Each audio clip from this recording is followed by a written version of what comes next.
Bombay. Bombay is crazy. Don't bring me in like that. Do what Marcus does. Bust down Pantheoners. That's a thing. He really calls them Pantheoners. Yeah, you don't really watch the beginning of the streams? I can't tell you the last time I came in at the very beginning of a stream. Neither can Darius. I don't even show up on time to my streams. So just saying. It's all good. I hope you guys like the green screen. Get used to the green screen team. First name Chill, last name Monger. We're joined by the back of the bus. We're joined by Josh. I'm just here so Marcus doesn't get fined. Why is Marcus not here right now? He prepared a statement. Would you like me to read it? Hold on, sorry, I hit the wrong button by accident. Go ahead. What was the statement that he had prepared? Again, yeah, I'm just here so Marcus doesn't get fined. One half of the back of the bus. I'm Josh. Y'all know me. Marcus isn't here. Like I said, he prepared a statement. He did say, good evening, Pantheonas. I didn't know Pantheonas was a real thing. I thought he made that up. And then he says, obviously he couldn't make it due to prior engagements with the missus. And so he sent me so that he doesn't get fined. Then Grace? What was her name? You said it on the stream one day. I forget it. Grace is crazy. It wasn't Grace. It was Hazel. Yep. You got it. That's it. Actually, her name is Pantheona. Clearly it's not it. But you guys said it on a stream the other day, though. Her name is Pantheona. Oh, Pantheona. And she's reading Children of Blood and Bone, the audiobook. I know that. I think you just made that up. No, he's told me about that. And I was like, are you gaslighting me right now? Brother, we're here to enjoy fiction, entertainment. We're joined by JJ Gaiman, Blues House, who had a live stream earlier today. WTF is crazy. Well, read that word for word from Johnny. Bust down Pantheonas. Thing. We'll fly. Peace, guys. R.I.P. D'Angelo. Facts. Freshly. R.I.P. D'Angelo. Facts. Music legend. R&B legend. Neo Soul legend. Kiss from that famous band where they painted themselves black and white. Dwayne is here. The Informant Media is in the building. Wolverine solid. This guy is a regular now, Wolverine. Take that Ohio State jersey off, bro. It's go blue. Only over here. Wolverines all Bucks, the way. Baby. Undefeated. Some teams aren't undefeated, but this team is. This team's number one. If they're number one, how are you going to insult that Wolverine? Why don't you congratulate them on their success? What success? They just lost last week. Ohio but State you know what? The success that they're not Penn State. I'm sure that we can agree on that, at least. I said, who is he and where is Marcus? I'm just here so Marcus doesn't get fined. Like he's hiding in an abandoned closet. Which one of us? That's crazy. Yeah, it does kind of look like you're in an abandoned closet. Green screen, bro. Get used to it. If I did some prep time, I could have like Michael Jackson. Use the green screen. You have it. Use it. I'll use it when I want to use it. When I choose to use it. We might just be talking about Kevin Feige, and then look what's gonna happen behind me. Just wait, guys. Is Kevin Feige gonna pop up behind you? I'm afraid. Very afraid.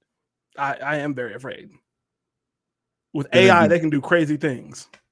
We're gonna begin with where we have to begin. Iyanu.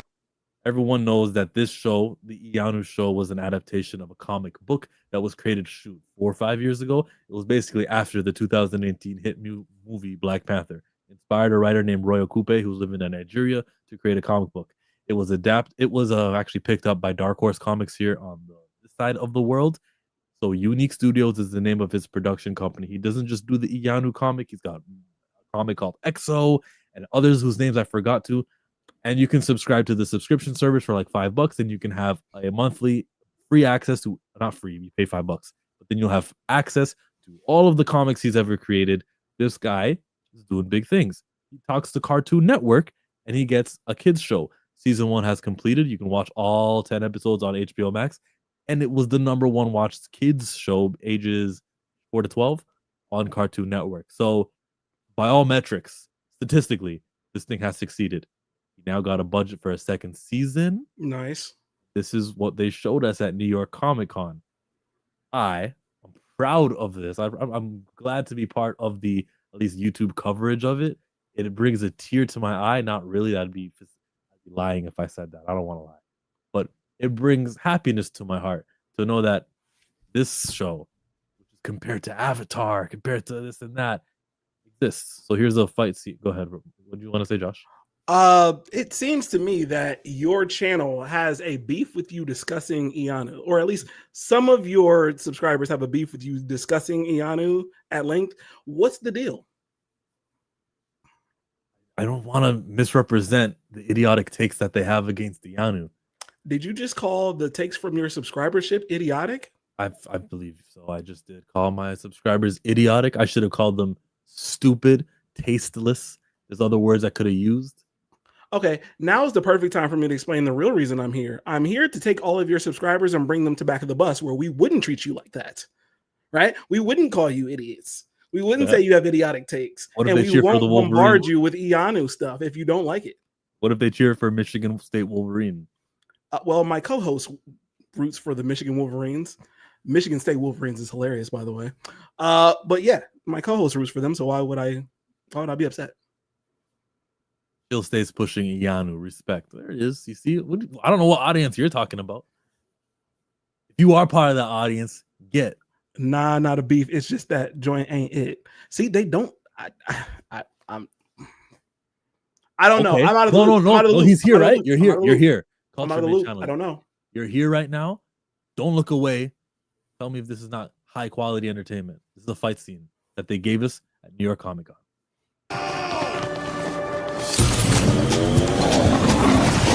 Beautiful. It's cloud.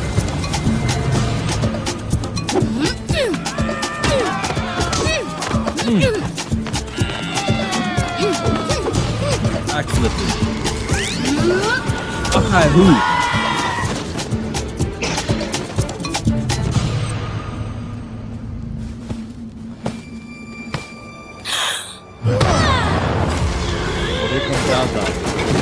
You gotta know who that is that who just whipped her. In that first season, he was like the big, you know how sometimes they have a bad guy and then they'll make the bad guy whoop on that bad guy, so you go, oh, he's really worse. Like there's Raditz and there's Nappa and then there's Frieza. He's Frieza. So that's who just did that to her. Okay. Go back to it. Hold up.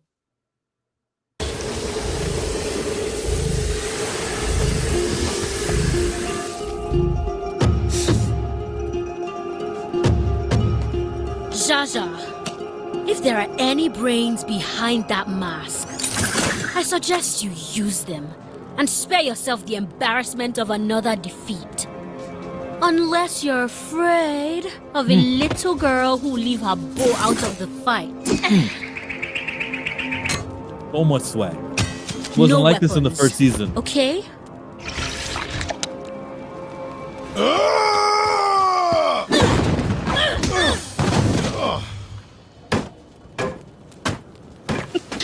Arm. I said no weapons.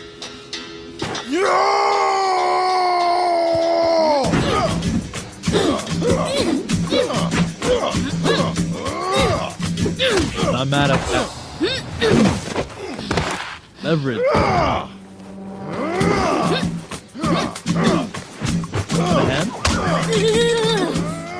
What? They showed all of this at New York Comic Con? Did. It's a long ass clip. 2 minutes and 17 seconds. Maybe it feels longer because I paused in between. Maybe. Look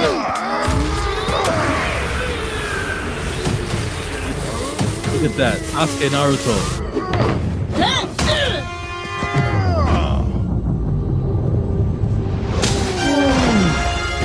With the trumpet.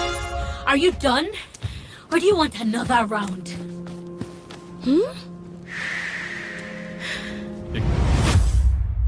Iyanu returns in spring of 2026.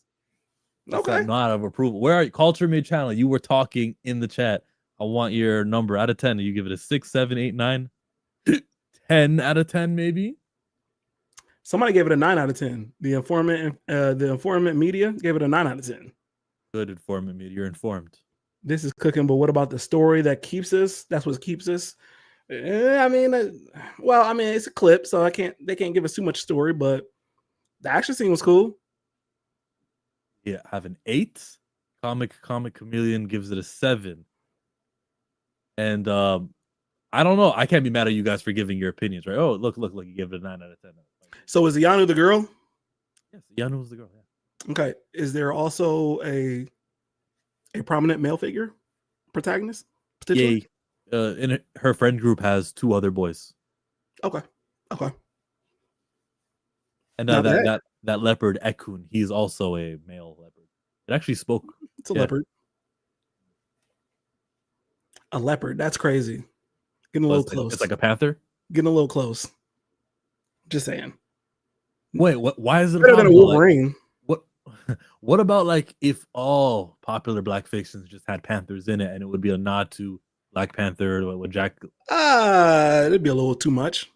That would be too much. I feel like, look what Stan Lee and Jack Kirby did.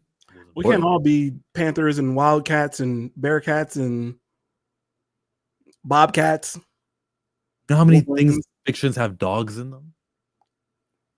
Sure. Right.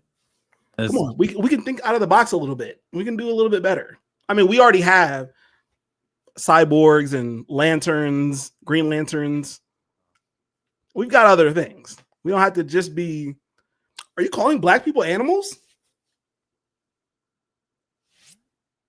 Chillmonger, are you calling black people animals? Is that what's happening right now?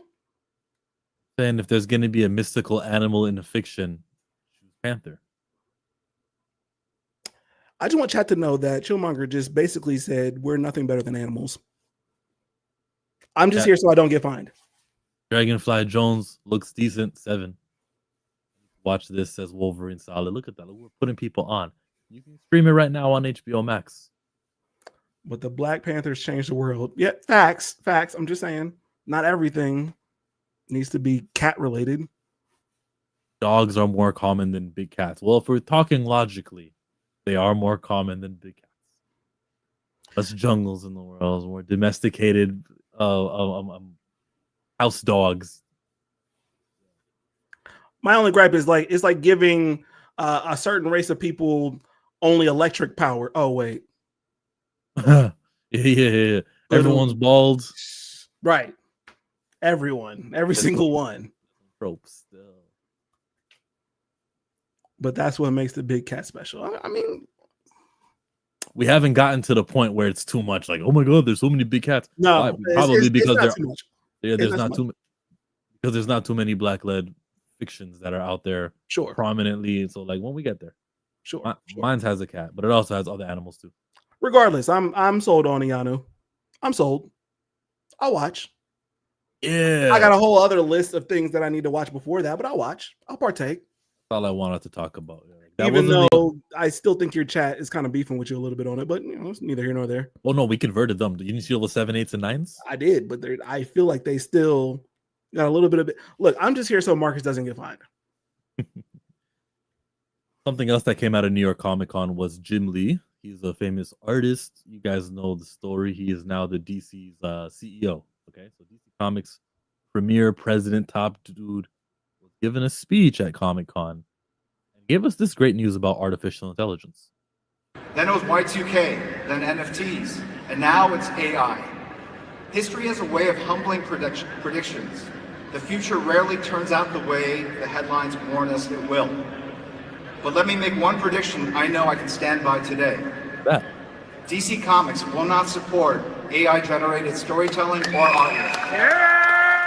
Interesting. Not now, not ever, as long as Andy Pease and I are in charge. Because what we do and why we do it is rooted in our humanity. It's that fragile, beautiful connection between imagination and emotion that fuels our medium. Bro, that doesn't happen without an artist, former artist. So he still makes art. Jim Lee, when he's the president. If it was like a writer or an editor who became the president of DC, they may see things differently. I like this announcement. Very solid announcement. My only issue, not now, not ever. So we can see in the future and can tell that we can completely avoid AI in the future as well. That just seemed a little extra. He did add, as long as I'm in charge with his vice president. He did say that. So I do hope we can avoid that. But I'm just saying, what happens if we get to a point where we can't avoid it? You know, a little extra, little sazon on top, a little extra. But I do like the announcement. Okay. In order to get to the point where we can't avoid it anymore, comic sales would have to be so low we can't afford hiring an artist, and it would be all computer generated. You would pay the writer an extra $100-$200 more because of the work that he'll be doing putting it in the AI machine. But the only way that we get to that point where AI is necessary is if the comic books don't sell anymore, and that's not his goal, obviously, as the president, right? So I can see why he would put his foot down there. I was talking to your co-host though, your boy Marcus, maybe a year ago when Colin Kaepernick introduced his comic book AI. You can create your own art using this tool. And he was more in favor of it, talking about how it's futuristic. Maybe I shouldn't misquote him, but you seem to be against the artificial intelligence for artwork.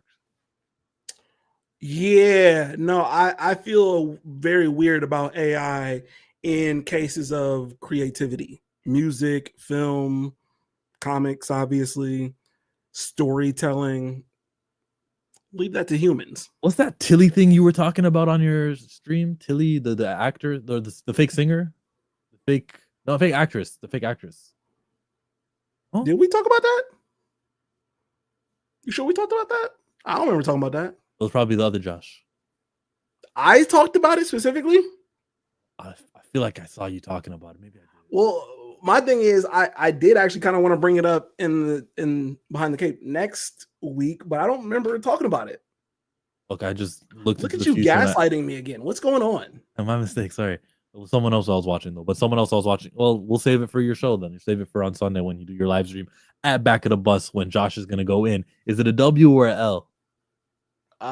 It's Behind the Cape. Got it. Understood. Over in the gifted five memberships. Chillmonger memberships. Very nice. I'm too fly cam for that. And you can expect some member content as soon as what will I do? An Iyanu video? I don't know. I'm too fly. What should the next members content be? Let me know in the chat. The people don't want Iyanu content, Chillmonger. That's why they're beefing with you.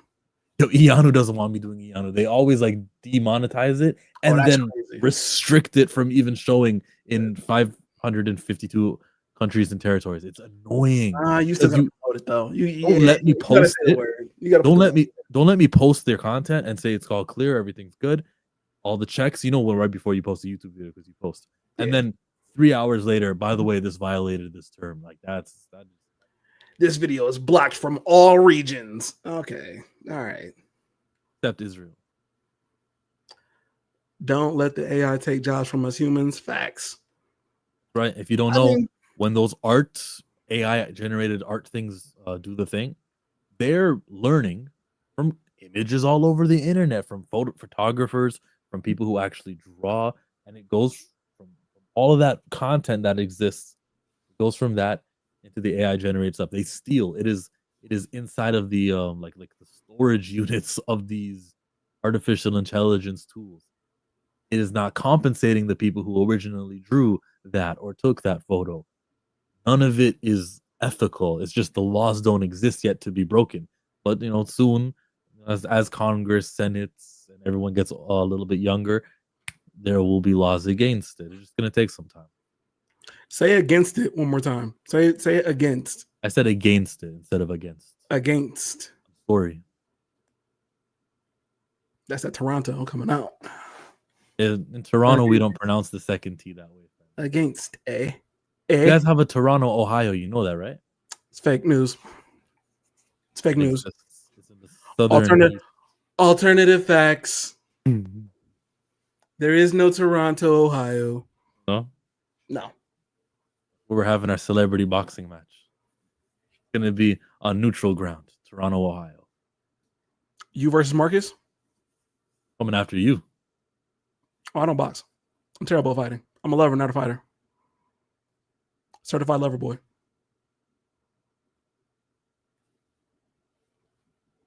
Do something. No, I'm not gonna do that. Where's Darius at? What's the next topic? You're the host of this. I'm waiting for you to give me the topic. Is this what y'all deal with, chat? This rookie over here. I'm the rookie. You know how many times we spoke at the exact same time? Back like, of the bus, just like you've never streamed before, and went, okay, this guy started. Let me chill. Let me make it so that there's not two sounds coming to their earbuds at the same time. Who's the rookie? Just because we talk at the same time don't mean you can't introduce the next topic. You have no chemistry here. I'm just what saying. if I introduce topics when I'm ready to introduce topics, and sometimes, like right now, there's literally nothing up on my tabs ready to share. So like you saying that causes a Chillmonger. Introduce the next topic, or I'm about to end this stream right now. Oh, sorry, my mistake. We got to go to Wonder Man. So this is not a trailer that I have seen. Actually, when I was watching Blue's House, he had the Wonder Man trailer up. I'm gonna play this thing. Wait, the Wonder Man trailer? I need to see this. Because the way that Marcus was giving it up, this was like the worst trailer. The internet came out 5 days ago. Yep. Sounds about right. The entertainment world is stunned today when internationally celebrated and reclusive filmmaker Von Kovac sprung out of retirement to sign on for a remake of Wonder Man. Mr. Von Kovac, could you tell us more? Everyone is tired of superheroes. Hey, that was the same guy who played Netanyahu in the Superman movie. Okay. That's funny. Jarhanpur. Everyone is tired of superheroes. There is an opportunity to reimagine a whole genre of storytelling. Have you thought about casting? So, what's this big audition you were talking about? It's a huge opportunity. I'm auditioning for Wonder Man. Did you hear about Wonder Man? I need to be in this movie. Sorry, you crazy. I was born to play this character. Oh, you serious? Boo, they are already talking to Leo.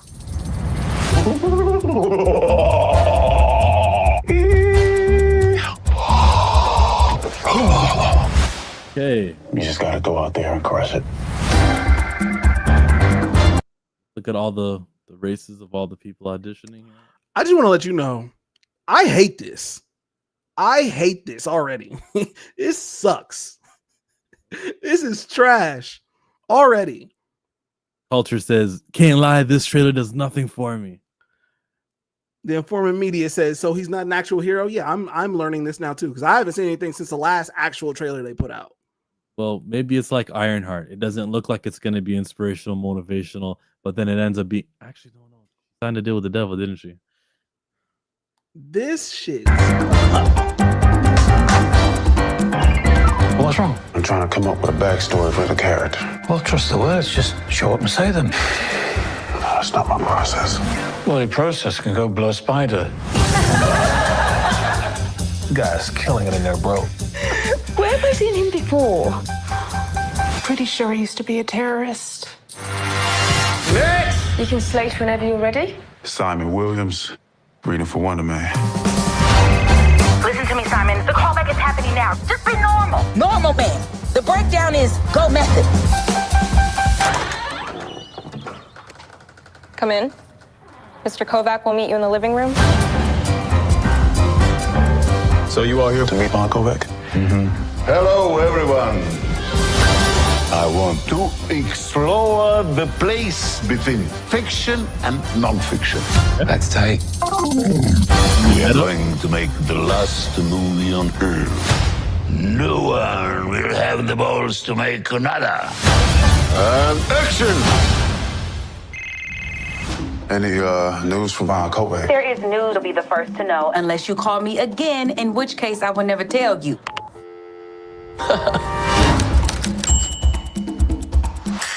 8 episodes. That thumbnail's crazy, by the way. Anyway, make a thumbnail. Where's the thumbnail? Make a thumbnail too. I'll gladly use it. So the stream I come on to don't get a thumbnail. Is that what's happening right now? Anyway, I'm not in charge of this stuff. Anyway, regardless, what the fuck was that? What does that have anything to do with the greater MCU? I saw the change. You're all sparkly, by the way. That's kind of funny. My beginner self is wearing a greenish little top, so maybe that needs. You to look not like be.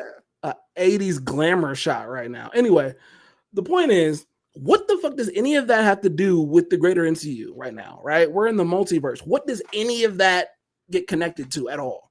Why am I watching a series, a 8-episode series of Yaya trying to get cast as a superhero I don't give a fuck about? What is this? White superhero, mind you. Because Yeah, remember, kids, no matter how invested you get into this, because you think, oh, that's a black superhero, when you go looking for that toy, when you go look into those comic books, Exhibit A. That showed me nothing about the superhero. So why would I be invested into this? I don't even know that that's a superhero show. Did he fly? Did he shoot anything? Did he super strength? Did he? I don't know. That shit looked terrible. It gave me no more anticipation or hype about the show that I should want to watch. This is why you're failing. Who is it for? I think like Hollywood people, they think because it's their world, right? Behind the scenes casting, they think that's interesting to them. They find the drama in it. Love the reward of telling someone you just made the part, and maybe that means a little bit more to them. To me, though, I've seen enough of them. Once upon a time before Hollywood, I've seen countless others. Don't come to mind immediately, but I've seen the behind the scenes show. Famous Jet Jackson, I saw that. I'm good. Famous Jet Jackson was fire. Famous Jet Jackson. If you want to give me redo Famous Jet Jackson, oh, but you got to find a good enough actor. But they don't recast Black. Lee Thompson Young. They don't recast Black. They're afraid of the impact that it might have to have a reoccurring You character. can find a good enough Lee Thompson Young. Give me a remake of the Famous Jet Jackson. Just saying. It's Marvel. You must watch it. Okay, I'm trying to think. The last thing that I've watched that was Marvel was Fantastic Four, and before that, I can't even tell you. I don't know. I don't remember. It was from 2024 at least. I love my whites. I love them. Don't ever forget that. Don't ever get too attached. Don't ever emotionally bring yourself to where you're like, I've made a bond with this character. I feel represented. No, you don't. No, I don't. You're in the middle of the phase 1, white character. Phase 2, they hire Michael Clark Duncan to play the Kingpin. Phase 3, Vincent D'Onofrio plays the Kingpin. We forget that Black version ever existed. We're in phase 2 right now. I'm just upset because Yaya was on our short list to become T'Challa, and instead he does this. Good decision making. Great decision making. Funny you mentioned T'Challa. I'm going to that one right next. Lee Thompson Young did die. You're right. Unfortunately, R.I.P. to one of the goats, one of the child acting goats. Played Cyborg in Smallville, so he was alive in 08, 09. He was in Friday Night Lights. Yeah. What was it with him? Respectfully, what was his issue? Because he was mentally, like, the childhood acting effed him up? I don't know. I would assume it was something mental health wise, but I don't know. So you got Marcus Cam today? I think it's the green screen. My camera's all right. I was gonna say you got Marcus Cam. Shit blurry. It is? You got what's that cartoon? Actually, Ed, Edd n Eddy kind of had that too, where the lines kind of moved a lot. Home movies. You got home movies going on right now where the lines are with Dr. Katz type shit. No, okay, whatever. The olive green is crazy. I think you're supposed to have, you know what the problem is? You're supposed to have a light shine on the green screen as well. Ring light. A shadow. We're still learning. We're ironing out the kinks. It's cool, you know. Got Marcus's mic today too. Volume is a bit scatty. Okay. Home movies. Thank you for the feedback, though. Thank you for the feedback, letting me know to Rewind a little bit and look at the lines around Chillmonger for that second. Did it not look like he was a character on Dr. Katz or home movies? I'm just saying. That shit was kind of funny. Hardy har har. Yeah, It's funny to me. it's funny to me. Brendan Davis from the Phase Hero, he had an interview with Bryan Adams. That's the guy who did Marvel Zombies, working under Gross. Brad Winderbaum. Got it? Got it, but gross. Marvel Zombies. What's so gross about Marvel Zombies? You're not asking seriously. I know you're not. With Klaviyo, Away uses real-time data and built-in AI in one platform to personalize, measure, and engage. Go ahead. I'm sorry, I didn't hit mute. Go ahead. I said I hear an ad, but I didn't see a video. But you said, what's so gross about Marvel Zombies? Is that what was gross? The same thing that's wrong with Wonder Man. Marvel made it. So in this interview, he's going to talk about the usage of the Black Panther. Thankfully, Brendan Davis, this independent wrestler, captures his videos. The What If episode before, like rewatched it before going back to watch Marvel Zombies, because in episode 3 you pick up with where the What If episode ended off. Yeah. And obviously you have to handle the Black Panther stuff in a very delicate way, and I thought you did a really good job of that. I thought you gave T'Challa this beautiful send off and credit him with saving the universe. Totally. How hard was it to come up with what felt right for that? You know, I think we were just pushed into that space, and that was like our really only option. I mean, it came, if memory serves, pretty crystalline. It's like, Want to pause there. We were pushed into that space and it was our only option. You were pushed, that would mean that someone who works above you narrowed it and said that you can't use T'Challa, voice actor can't be casted, it came from above you. Didn't they say something about consulting Ryan Coogler? Yes, they did. That did happen. But that doesn't ignore the words we heard right now. If we were pushed into that space, it means that it was not initially your idea to have a non-vocal T'Challa. It was your idea to have him speak. It was your idea to do some things with him that were not regressive. If you're pushing to something, you're probably not consulting somebody. You're already being told. We're told no already. Keep reading.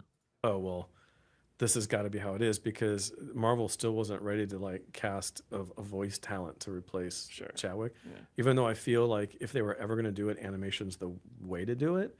Okay, that's another big one. Marvel wasn't ready. I wish he said who at Marvel it was. Got to be Kevin Feige. Yeah. Marvel wasn't ready. And if there was a way to do it, you do it at the voice, you do it at the animation. He's right. Bryan Adams is correct. Keep him around. Brian Williams. Brian, whatever his name was. Brian Andrews. You sure? It says right there. Director right. Brian Andrews. Because you're not seeing like literally a physical actor taking over that role. It's just someone who would hopefully sound a lot like him. Sure. I think people would be more forgiving, but we would have to clear that. I'd want the family on board 1,000%, right? And at that time, Marvel's kind of like, we're just not even going to worry about that at the moment. It's like, all right, well then this is how we can do it without having the voice. We have Peter voice over the whole thing, kind of telling it like it's the memory, right? Because I got saved. So that was really cool. There was a whole different idea. So they're not going to do what? Consult the family about using the voice or a voice that sounds similar? What was that? Just kind of skipped over that.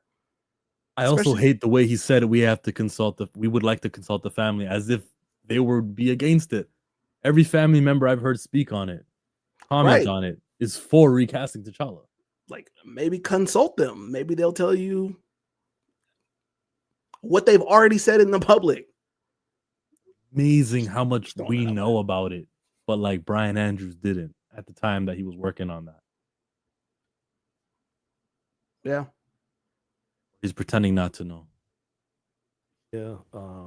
We'll get to all the Hulk stuff. That was going to originally be a version of Black Panther. Oh, We were creating this new character where it's like this spirit of what he embodied when he made that sacrifice, gave birth to a being. When he says Wakanda forever, that the stones did this thing and created this being that could like harness that energy and just protect that spot like forever.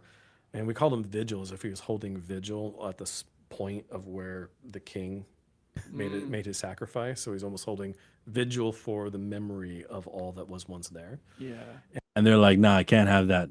T'Challa dies and he's dead. And we had this design for him. He was amazing. He looked like this jet black, pure like man panther like thing with all that energy coming off of him.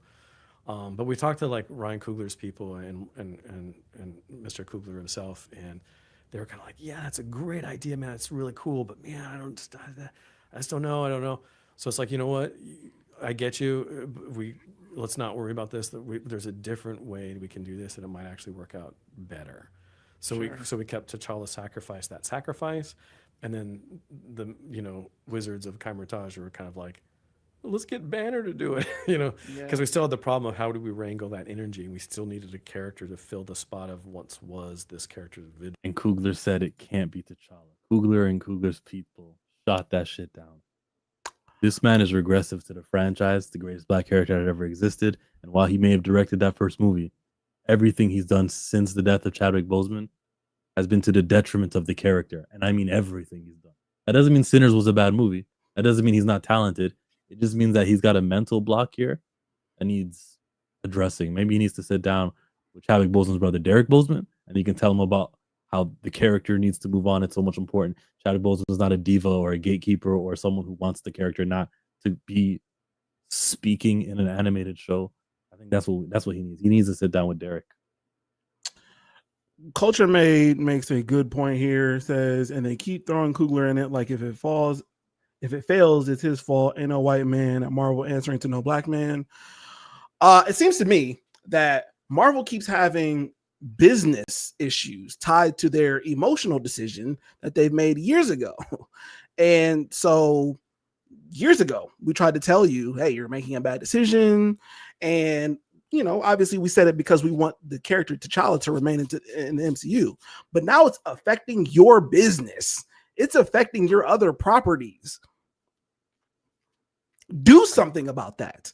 Do the thing that we've been telling you to do for years now. Fix the problem, and you won't have these hiccups and these other problems that remain because of the emotional decision you tried to make some time ago. Pretty straightforward, bro, but I don't know. Our voices aren't loud enough. Thank you everyone for being here, liking the videos, leaving comments, being someone who actually makes the Chillmonger channel, the Back of the Bus channel, Planet Fanatics a thing and like adds to our voices. And thank you again. Thank you. We need more because we're not hitting. So no, we make some strides. I saw a tweet from some guy I never seen before. He's like, as much as they don't want to admit it, the recast T'Challa guys are right, and Marvel's doing exactly what they said they would have. I was like, ooh, that's a good tweet. I mean, there's nothing wrong with saying you were wrong. Say you were wrong and then just fix the issue. Fix the issue so you can go back to being Marvel. Well, actually, let me take that back because they're past recasting T'Challa is not going to fix all of their issues at this point. They're kind of past that, but it would at least fix some things. Totally fix some things. So that is the recast T'Challa segment of today. We probably should have covered that 2 weeks ago, but we're covering it now. We have to cover it. This is the recast T'Challa headquarters. I want to make sure that everything is documented, everything is covered. You guys get to be informed if you are watching, so that you can be prepared for these talks and these Twitter debates and these everything else you guys are doing to ride out for the character, the most impactful positively of all the characters in fiction. I said all the characters in fiction, not comic books.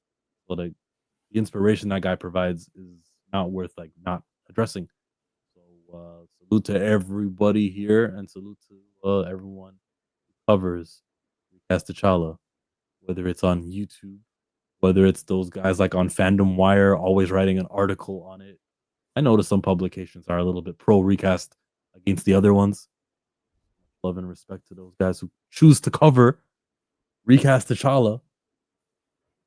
Notable things like this interview from this dude here, Brian Andrews, happened. If we didn't cover it, you would be mad at us, wouldn't you?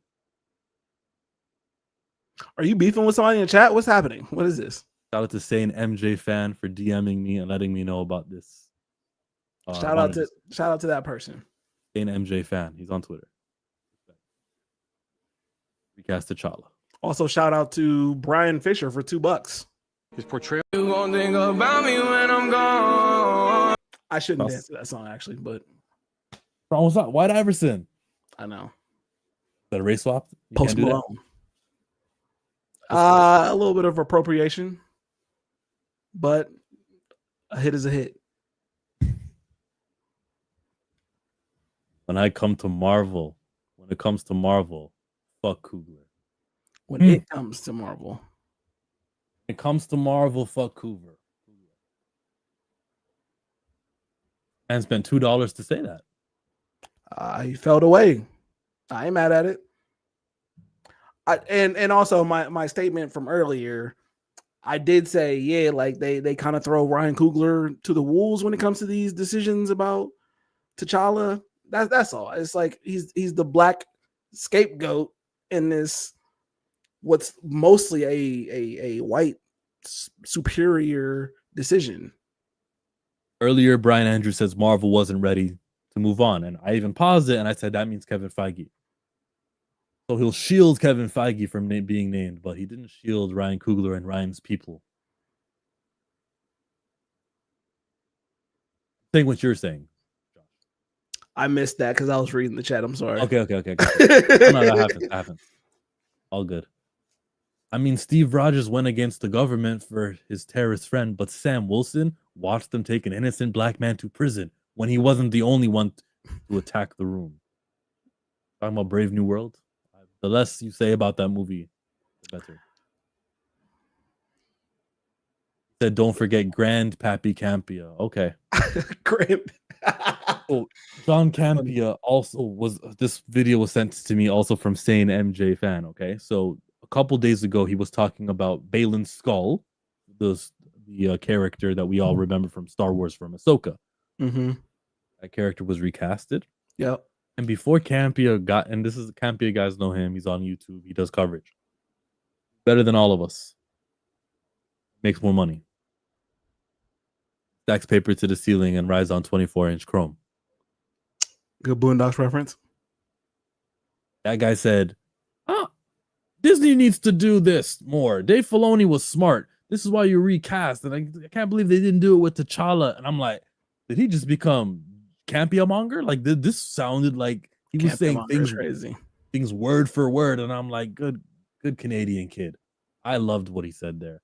It was just like out of nowhere. Just like he was talking about Star Wars and he wanted to come in with the T'Challa stuff. Well, I mean, Campia has said positive things about recast, right? He called himself the grandfather of recast. Always rejected the T'Child too. Even though grandfather is insane, but whatever. Nah, I take no issues there.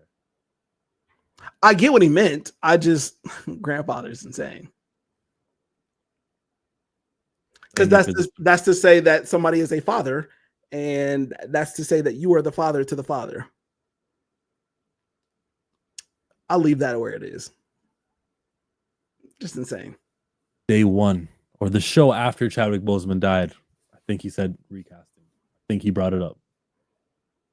I don't think anybody should be father or grandfather of recast T'Challa. It's just a movement. We're all not children of other people. Just saying. What makes it a movement? A collective of people with similar ideas. In this case specifically, the similar idea of promoting action from a specific corporation, a filmmaking corporation. All right. Campia on our side. Fathers and sons of each other, but Campia's a dick. I think Brand New Day and Doom. We're not talking about that yet, Brian. We'll get to that. I saw that commentary Campia did. Agreed. You guys are the up and coming Campias and Harloffs. Honored to be here. Still not at the studio. This is go to my Instagram, Lawrence Report. Go to my Instagram. T'Challa, I'll be back. Chill, trust me. My Instagram story, you'll see. T'Challa, I'll be back. Chill, trust me. It's coming, bro. I just don't want to say T'Challa will be back and trust me when Kevin Jeffrey Feige said this. His portrayal of T'Challa, the Black Panther, is iconic and transcends any iteration of the character in any other medium from Marvel's past. And it's for that reason that we will not recast the character. Feel me? Yep. We will not recast the character. And now you're telling me, oh no, T'Challa's going to be back. Bam. X-Men 97 didn't have T'Challa. They had to cast his dad, even though his dad is canonically dead. His dad died in a cartoon that I watched in 1997. This doesn't like work, you know? The grandpa of recast. Campia's ego is not cool. I didn't know we were judging man's egos. Planet Fanatic says, I don't know. I'd say Campia is a grandfather. That we writing for this and I die for this too. Grandfather is kind of wild, but he's always said that they should recast. I think you guys are so stuck on words like heirs. The grandfather, the first, the originator, the movement, the. Chillmonger, I have a very pressing question that I have to ask you. How did you not get the name Chillmonger on Instagram? And you have to add 3 R's to it. You're right. I'm not gonna lie, that's kind of funny. It's not over though. If you become status enough, you get to bully that guy off of Chillmonger, whoever he is. Now I need to look up. I think there's already a back of the bus. That one's not. I'm not surprised that there's someone else called back of the bus. It's just Right. where do you put the underscores? The hell? This old ass man. He'll keep this clip on standby. Campia has his moments, but credit where it's due. How I roll. Nobody make him fix his mouth to say any of that. It doesn't benefit him. So cool, let him cook. I don't have a problem with Campy. I just the grandfather thing was just weird to say the least. Just weird. The member of Recast T'Challa? What is he? I don't know. Just weird. Nobody needs to be fathers or grandfathers. Just saying. It's like when Kyrie Irving was.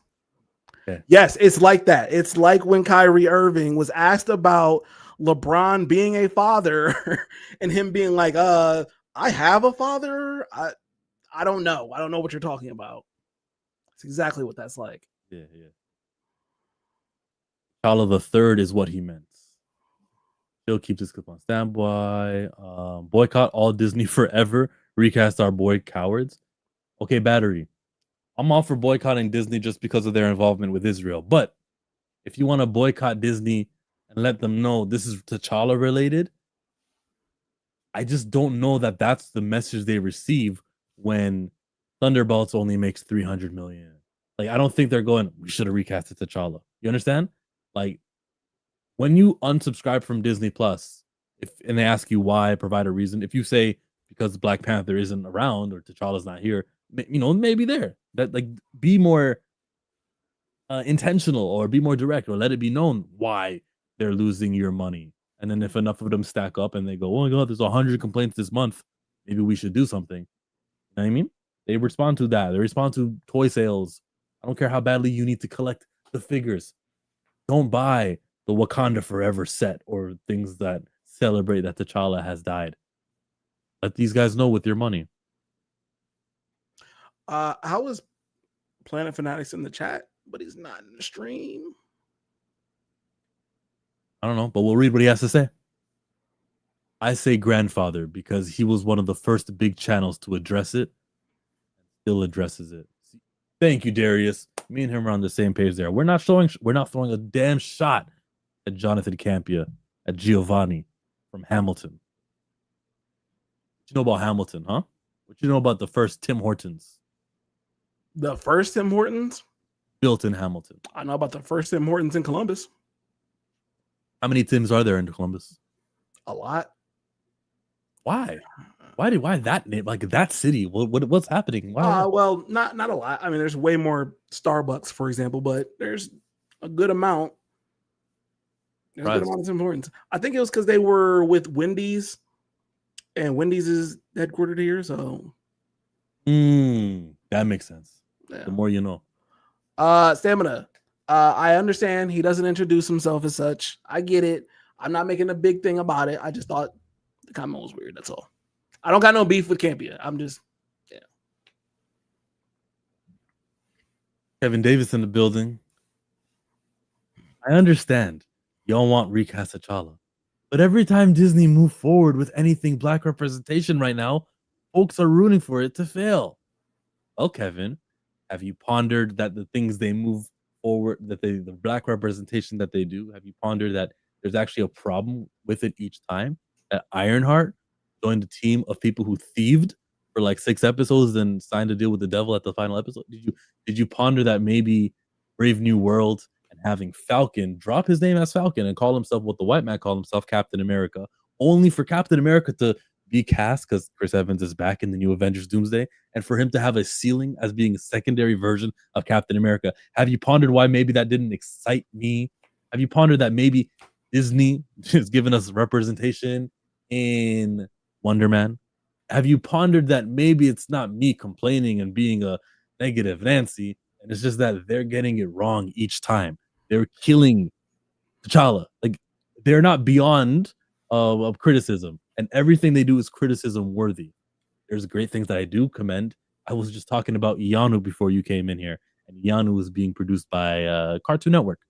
That's great stuff. I encourage everyone to watch it. Children of Blood and Bone is a fantasy novel. It's Harry Potter, but black. And everyone is going to be, I heard that, whatever that was. No, you didn't hear anything. Shut up. Everyone is going to love the Children in Blood and Bone book that gets adapted into a movie. It's coming January of next year. IMAX theaters, big budget. Paramount has Cynthia Erivo and Idris Elba and some of those huge names. There's things that I like that accomplish representation. Even from Disney, there's things that I like that accomplish representation, like first Black Panther movie. But I will criticize them for getting it wrong. Am I rooting for it to fail? I'm criticizing its existence and misrepresenting. That's what I'm doing.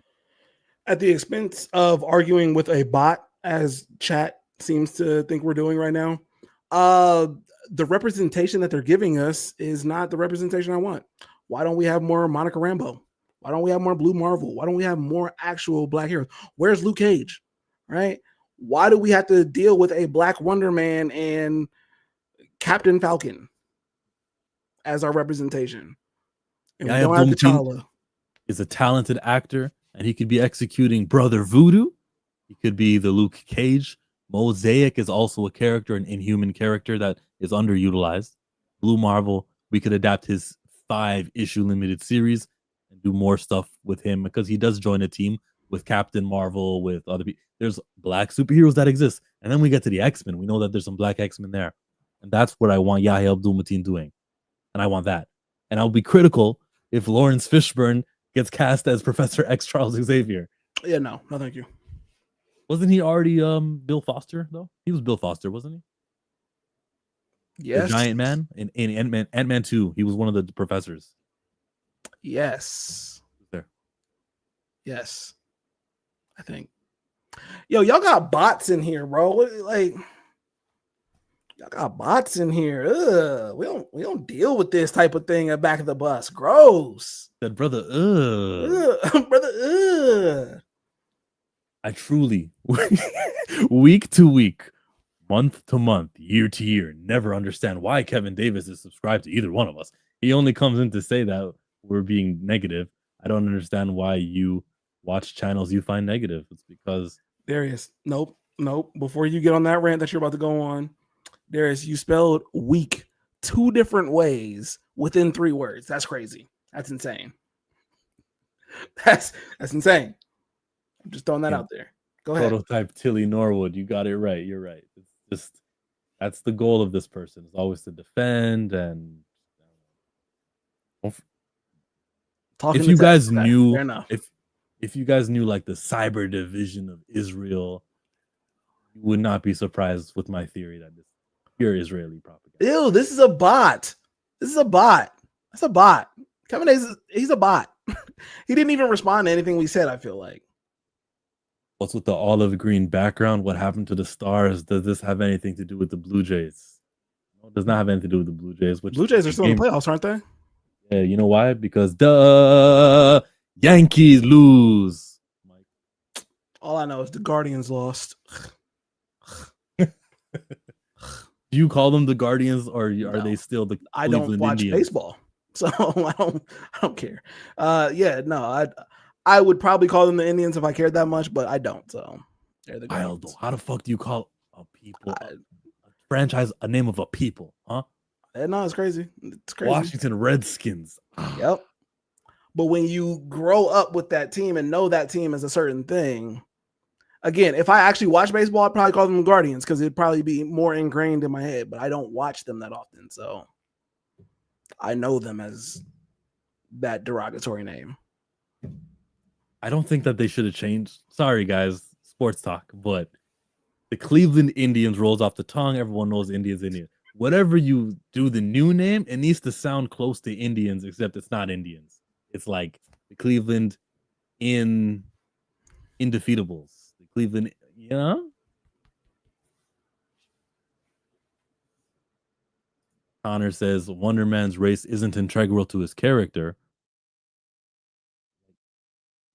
Okay, Connor. So it really doesn't bother me, especially since they are leaning into the meta aspect of him being an actor, and I normally hate race swaps as well. All right, brother. Connor, appreciate you for being here. I'm going to answer this like you're a real guy. Race swapping casting does not launch black characters to the pop culture zeitgeist. When you race swap and you cast somebody and you play them, no matter what the fictional reason, the plot explanation for why Yahya Abdul-Mateen is playing this Wonder Man character, which we saw on the trailer, looks like he's auditioning. No matter what they do within that 8-episode arc, we did not just have a new superhero in the world be popularized instead who's black. Instead we got a white guy played by a black guy. These race swaps are temporary. So you take a step back, it was not progressive at all. In fact, there are very few spots that they have for black shows, and we just wasted one. We just burned one. This rare opportunity. They're scarce. We just wasted one on a white character. Facts. A character who does not stay black for eternity. We've been through it. I said Michael Clark Duncan because I cite sources when I talk. We had the Human Torch was played by Michael B. Jordan at one point in time. Joseph Quinn was the Human Torch in that movie this summer. These race swaps are temporary, and they may satisfy you, and they may appear to be progressive, but there is no progress. Chill. I'd like to interrupt your bot arguments for just a second. That's Seems to be Kevin a lot Davis, of no, Connor is a bot apparently as well. Anyway, point is, seems to be a lot of Michigan fans in the chat, so I just wanted to, show off my championship belt, baby. Yeah. I don't know nothing about that 2023 championship, but we're the current champions, so speak with respect when you speak on our name over here. All right, Ohio State, baby, number 1. What happens if you go to second place? You go to the finals. Are you allowed to wear that? Like, we went to the finals, but that's something. The finals? What are the finals? Yeah. It's a national championship. The bowl game, the national championship game, but you lose the game. Are you still able to wear that and be like, yo, look, we were seated high. We made it really far. No. That's the problem with sports. If we lose the national championship next year, this is gone. That's why but if we win, I'm getting 2. I'm getting another one. Hear me out.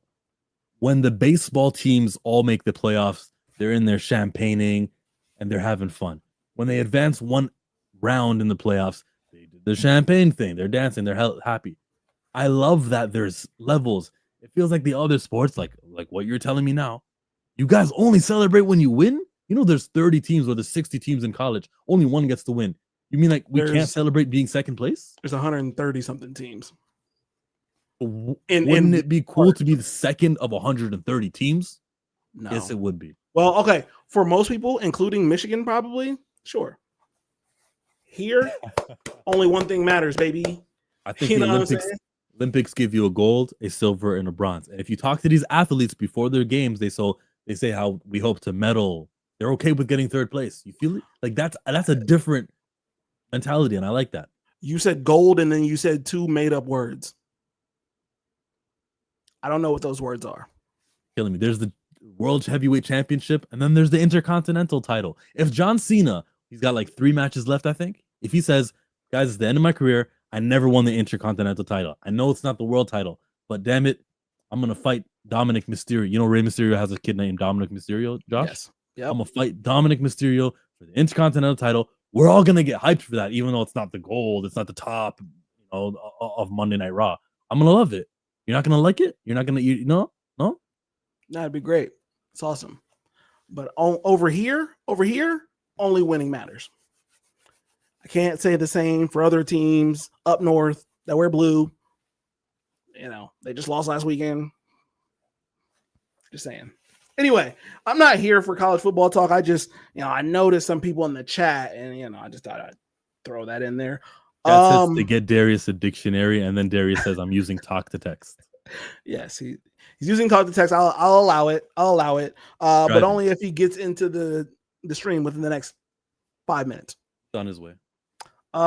Silver and bronze are good for your body, just as gold is. What are those things? What are they? I only know gold. I'm a Buckeye. You celebrate the NBA Cup? I actually went to the NBA Cup finals. Then were you there when Iyanu said winner chicken dinner? Yes, I was there. Yep. Did you go, you said the thing? No. I was probably leaving at that point. I feel like that was the end of it, but regardless. But you didn't stay for the trophy presentation? You were like, you know what? Actually, I think we were there. OSU hasn't beaten U of M since COVID. Oh, you mean the season when they only had 2 wins?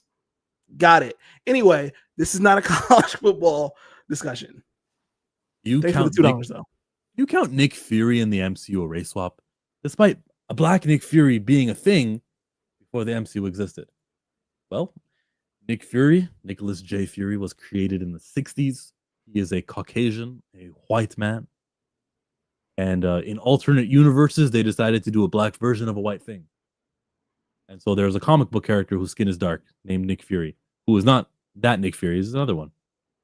So when Samuel L. Jackson shows up on screen, says, "I'm Nick Fury," yes, he's a black version of a white thing. I guess technically you can't call it a race swap, but I just see a black guy playing somebody white. And the IP that is being, like, listen, guys, they reboot.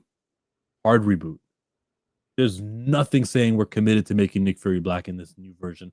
They'll find a white actor, and that's it. Are we freestyling here and waiting for Darius to get in before we get into topics, or you're actually bad at this, Josh? Like, I know we have bad chemistry right now, and I know usually it's a 3-person. We have bad chemistry. What? You talking as I'm talking is evidence of our bad chemistry. I've never been in a worse stream than the one I'm in right now with you. Wow. Yeah. This is terrible chemistry. Yo, what's the next topic? Hey, what about that? Like, you just crashed there's a out private for chat no on the side. You can write in and you can let me know. You just crashed out. I asked that because I had a question about some wrestling stuff. Okay, shoot. That's crazy. Darius. Stamina, thank you. That's crazy. Anyway, okay. So I saw a video, and I don't know if I control the videos or whatever, but I saw a video of the Dudley Boys handing their boots. Was that a topic? Bring it up, bro. That handing your boots, that's symbolic that they have retired. Yeah, they handed their boots to the Hardy Boys. Good stuff. Jeff and Matt Hardy on TNA. I was like, what? What is this? Do this on WWE. Now, also, since there is a video of it, I don't know if we can see it, but there's a video of it, and you can see them hug Jeff and Matt Hardy. Yeah. I swear I thought Bubba Ray Dudley was going to toss them into a table. I thought that was going to happen the entire time. I was waiting for it, and it never happened. I was like, okay. All right. Legit. If you look at Devon, he does have a job with the WWE as an agent, as a producer. As a reverend. As a reverend. We got Bubba Ray also, who has a popular radio show, Busted Open Radio. And so he's got his present. Sorry, it's called what? Busted Open is when you get bleeding, you're busted open, you know. So Busted Open is crazy. It is kind of crazy in the hip hop terms. It's crazy. Okay, so then he's set for life. They don't need to be taking any more bumps and crashing through tables anymore. They went out the right way. They faced the Hardy Boys. What else would our fans want? It was great. A lot of retirements. Goldberg had retired this year. Cena retired. Cena did it the right way, where he told us all a year in advance. I hope LeBron does the same thing, where he just so he had a farewell tour. A farewell tour, yeah. You mean? Farewell tour doesn't hit in the WWE like it does in the NBA, unless it's at WrestleMania. Well, the one at WrestleMania, that was his final match, and he won the title. His Oh, final WrestleMania match. So he's already done for. He's done now. His final WrestleMania match. Sorry, he said at the end of the year, when the clock hits 2026, I will not wrestle anymore. I will not be a special referee anymore. I am out. Like, this is a true retirement.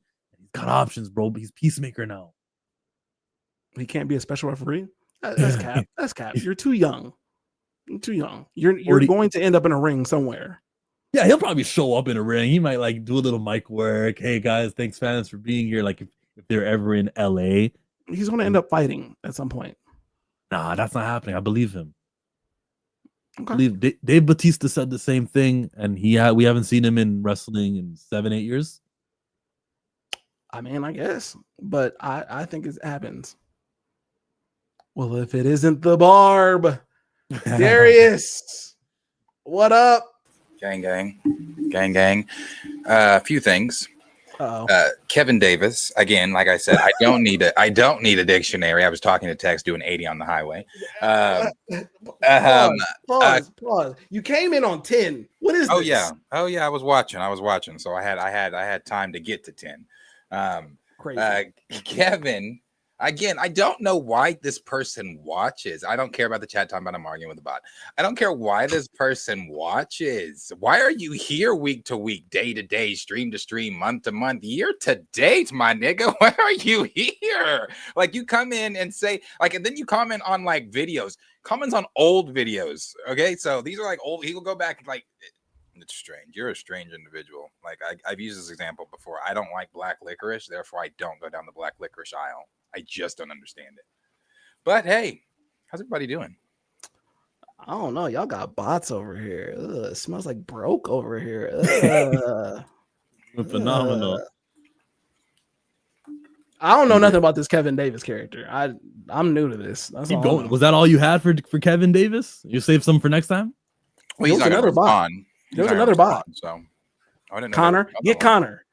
Get Connor with that barb rage. I didn't even see Connor. Well, Connor was in here. He said something about Wonder Man's race. Was he the Wonder Man? The Wonder Man comment. I heard that comment. Get him. And I was going to. I'll go ahead and say something to that too, because I thought about something when I heard that comment. Yeah, he said something about Onika too. Well, Onika's been on some crazy ass shit, so she might need to. Oh well, that's her life. Not too much.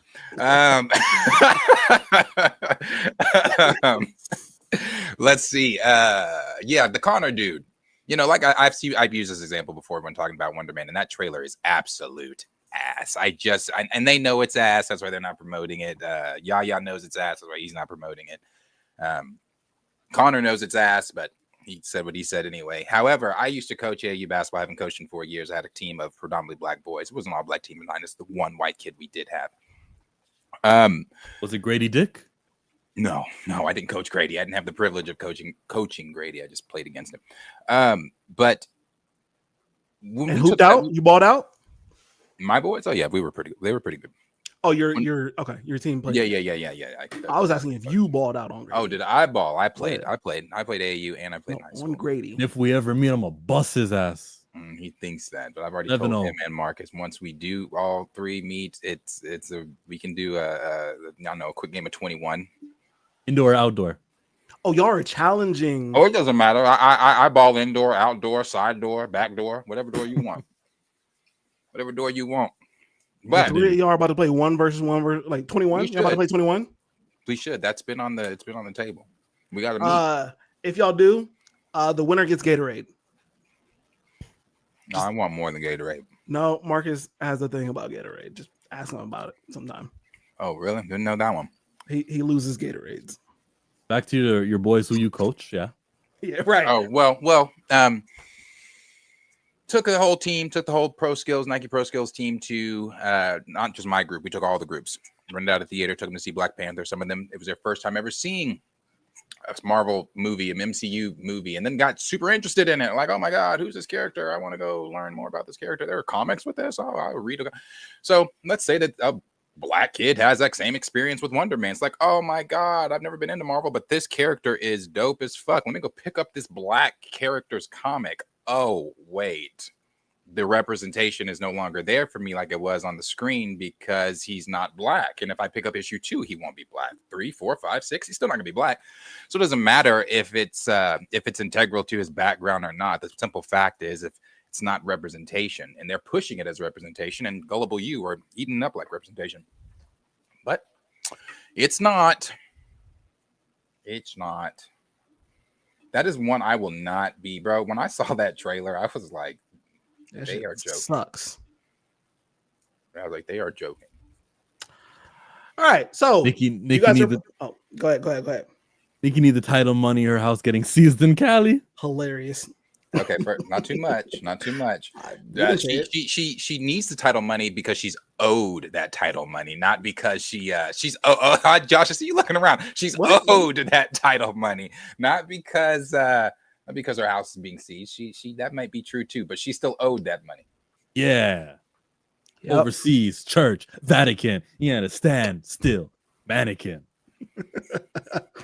Bars from the Barb herself. All the time. All right, so we're playing 21, or not we. I'm not playing 21.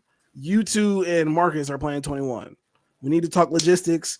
We will be streaming it, but only from Back of the Bus. Back of the Bus holds exclusive license to the stream for that event. You're holding the camera. I'll keep a tripod. Sure. Are we good with this? Go ahead, film it. When are we making this happen? I think we really are trying to. Well, we haven't discussed it any further than like the once it was mentioned, but I think we were serious about trying to meet for Secret Wars. Were we not? I know not Doomsday. I think Secret Wars was that 2 years from now. I don't know where I'll be in life 2 years from now, like in 2027. But if everything goes right, I'll have disposable income. I'll have the audience. I'll have the video ideas, and sure, like I'm not against that one. Yeah, Chillmonger, all of your disposable income needs to go to lighting that green screen. Okay, so then wait, y'all are going to see Secret Wars together. What's the move behind that? What Pantheon presents Secret Wars with? We can talk about that in November of 2027. Like I have right no now, idea. Who knows? I guess it would be. It'd kind of be like a meetup thing, like with. Well, I really don't even know because I don't even know because I think I even said then when we mentioned it. Are we expecting the 50 to 75 people that watch us to come to the theater? We'd have to do it at, or if we did it at DreamCon in Austin, Texas, then yeah, I could expect someone who watches us to also be there. DreamCon is in. It'd be Culture Made, July. Raymond, and Xavier, and maybe Stamina if he got a ticket. Stamina's from England, isn't he? He's not coming for us. DreamCon's in the summer. Why are y'all? What? I thought it was in November. Yeah, that's a step. So like, yeah, ignore what I just told you. Forget that. All right. So, anyways, I'm selling tickets to this event, chat. If you want to, wait, where are y'all doing it? Are y'all doing it in Columbus? Is it? Oh, y'all don't even know where y'all gonna hoop. It needs to be neutral. Neutral. So that somebody doesn't have home court advantage. What are we doing? It needs to be in New Mexico with low altitude. That way, it is a struggle for all of us. Nobody has anything easy. Needs to be a Canadian basketball that I bought here, and then I'll mail it over. You can fill it with air from Ohio, and we'll play the game in Oklahoma. Speaking as Marcus's agent on this situation, I would say we need to play outside in the snow, but I feel like Chillmonger knows that all too well. So that's not going to work. It's not going to work. We'll figure something out that's advantageous for everybody, right? But if we're giving home court advantage to anybody, it's clearly Marcus, right? We'd also clearly, not obviously. We'd also not play up to 21 because I don't have the stamina for that one. Okay, so then you just lost. That was funny, but yeah, I think you just admitted you're going to lose in that situation. The game Because my client has the stamina to play a full game of 21. 2 years is a long way. Don't motivate me with hate, guys. Again, I think you need to focus on that green screen and not basketball right now. Gotcha. Plant Poppy says I'd pull up. MC says a real life meetup. Hell yeah. I would help sponsor a live meetup. So you got to train now, bro. Cool. I respond better to that positive reinforcement too. All right. Got it, Wolverine. Chat fam. I don't know what y'all call. Oh, Pantheonas. Okay. Pantheonas. Tickets are starting at $75 to see this basketball game. $75, and you can see these guys go at it. That's where they are at right now. Give me some feedback on $75 being the price for the tickets. The stream will be $20. I like where this is going already. No, you guys would get the rare treat that Chill has gotten backstage. Darius will be playing in a pink hat for Pink Friday. No. You should do that. You should wear a pink jersey. She's on that crazy shit where she's talking about the album ain't coming out and shit. No, she said her album was coming out in March. Yeah, but so she backtracked on the tweet she made a few days ago, 2 days ago. I don't know. It was her pinned tweet, I thought. No, I know entirely too much about Nicki Minaj. She made a new tweet talking about. I didn't even read it. I didn't read the whole thing. I just saw the headline that said something like, "Thanks. I hope you guys were happy. Album canceled," or something like that. And I'm like, boy, Nicki. Damn. Like, that for so me, strong. For me, I'm not.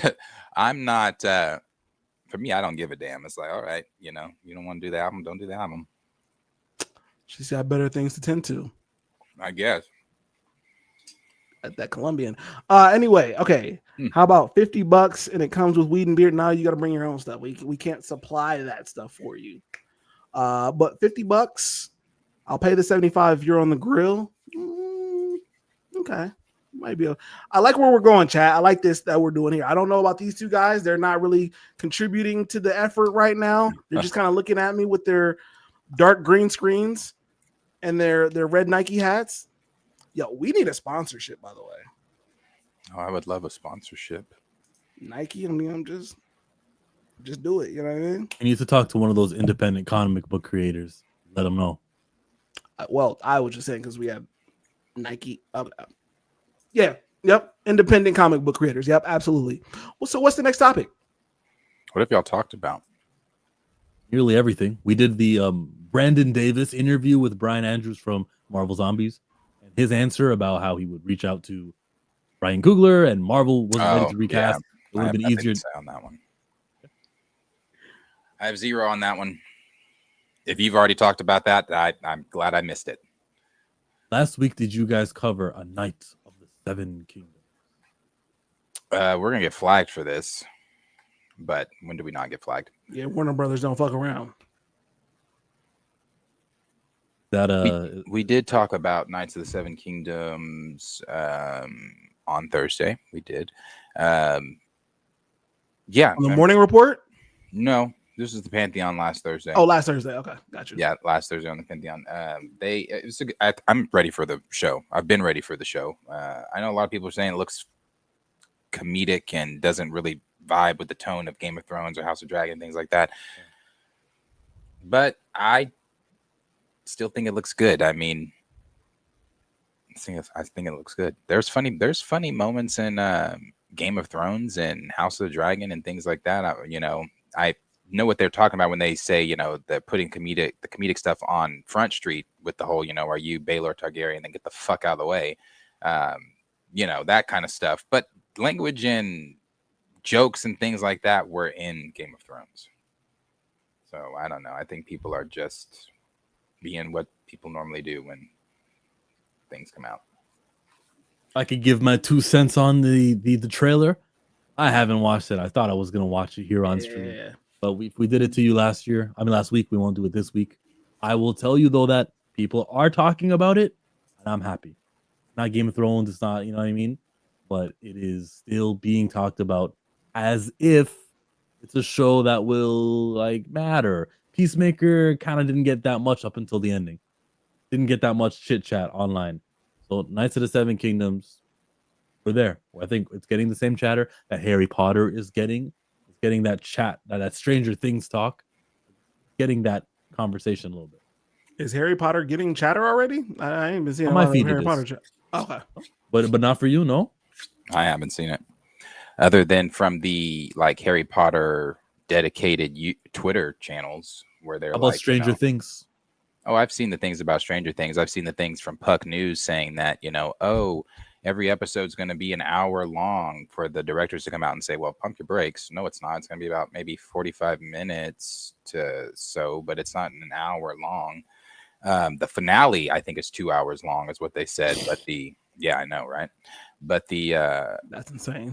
I know, because people were saying like, oh, put it in theaters. And they were like, nah, we've kept it on. We've had it on Netflix. We're going to keep it on Netflix. But it's 2 hours long. And the episodes leading up to it, I guess, feel like a movie, but they're not the length of a movie.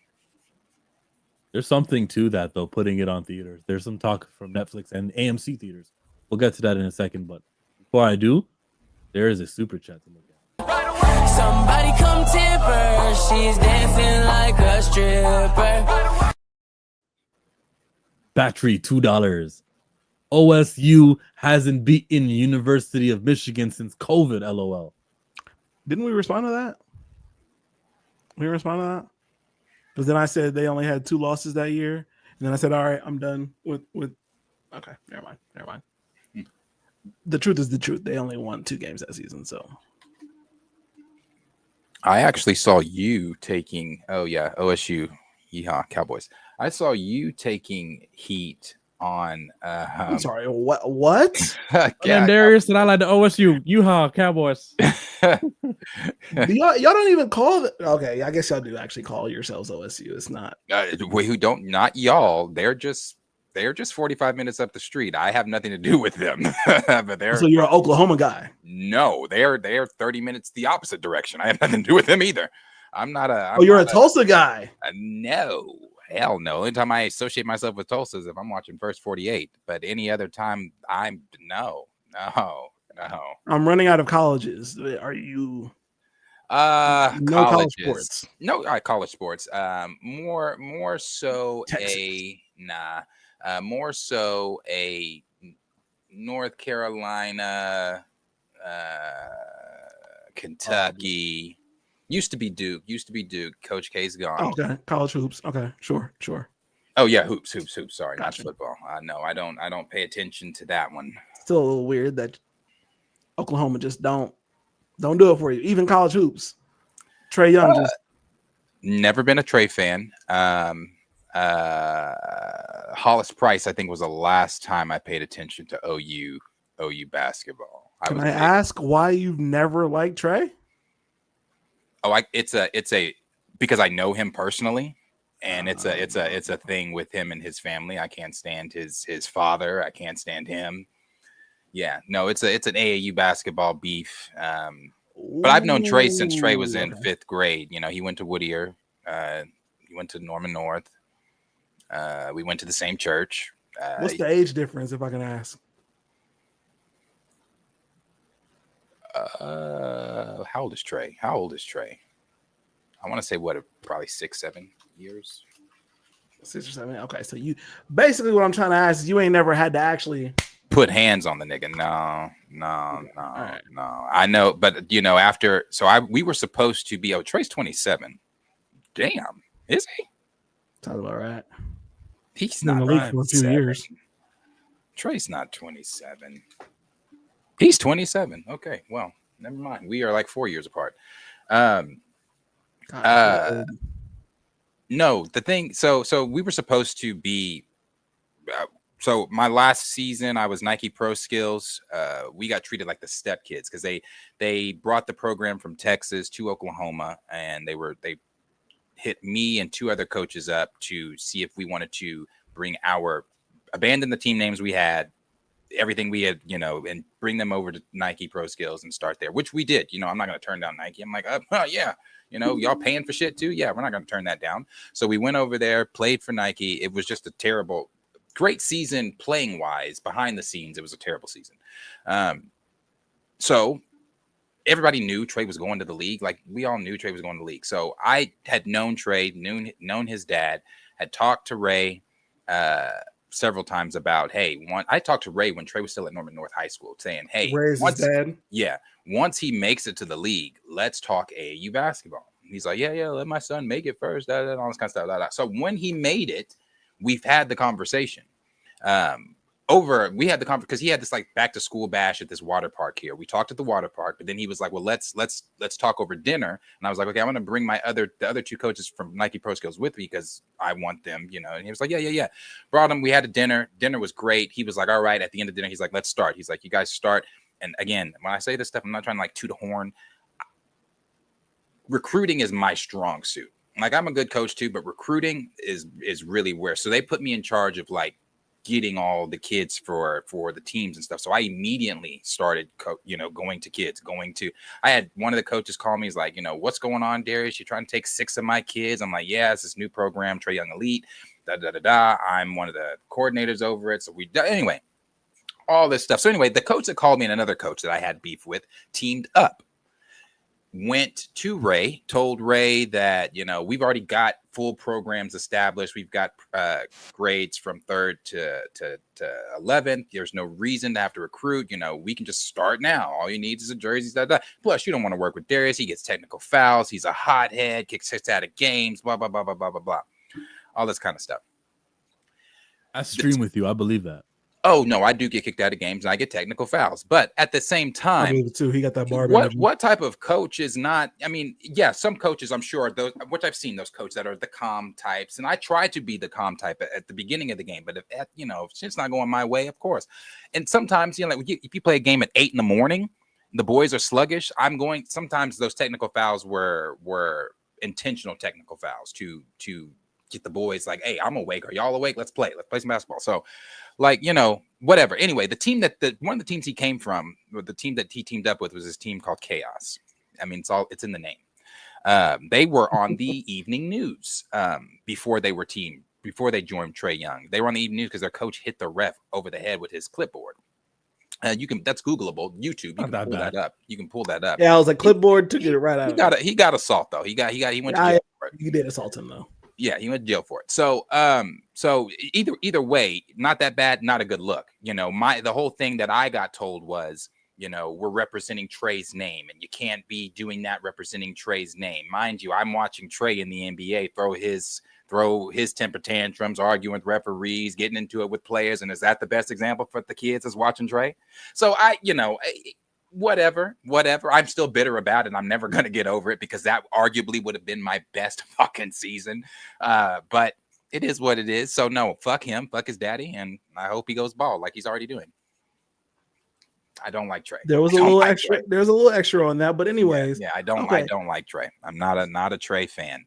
Not a fan. So if you saw Trey, it's on site.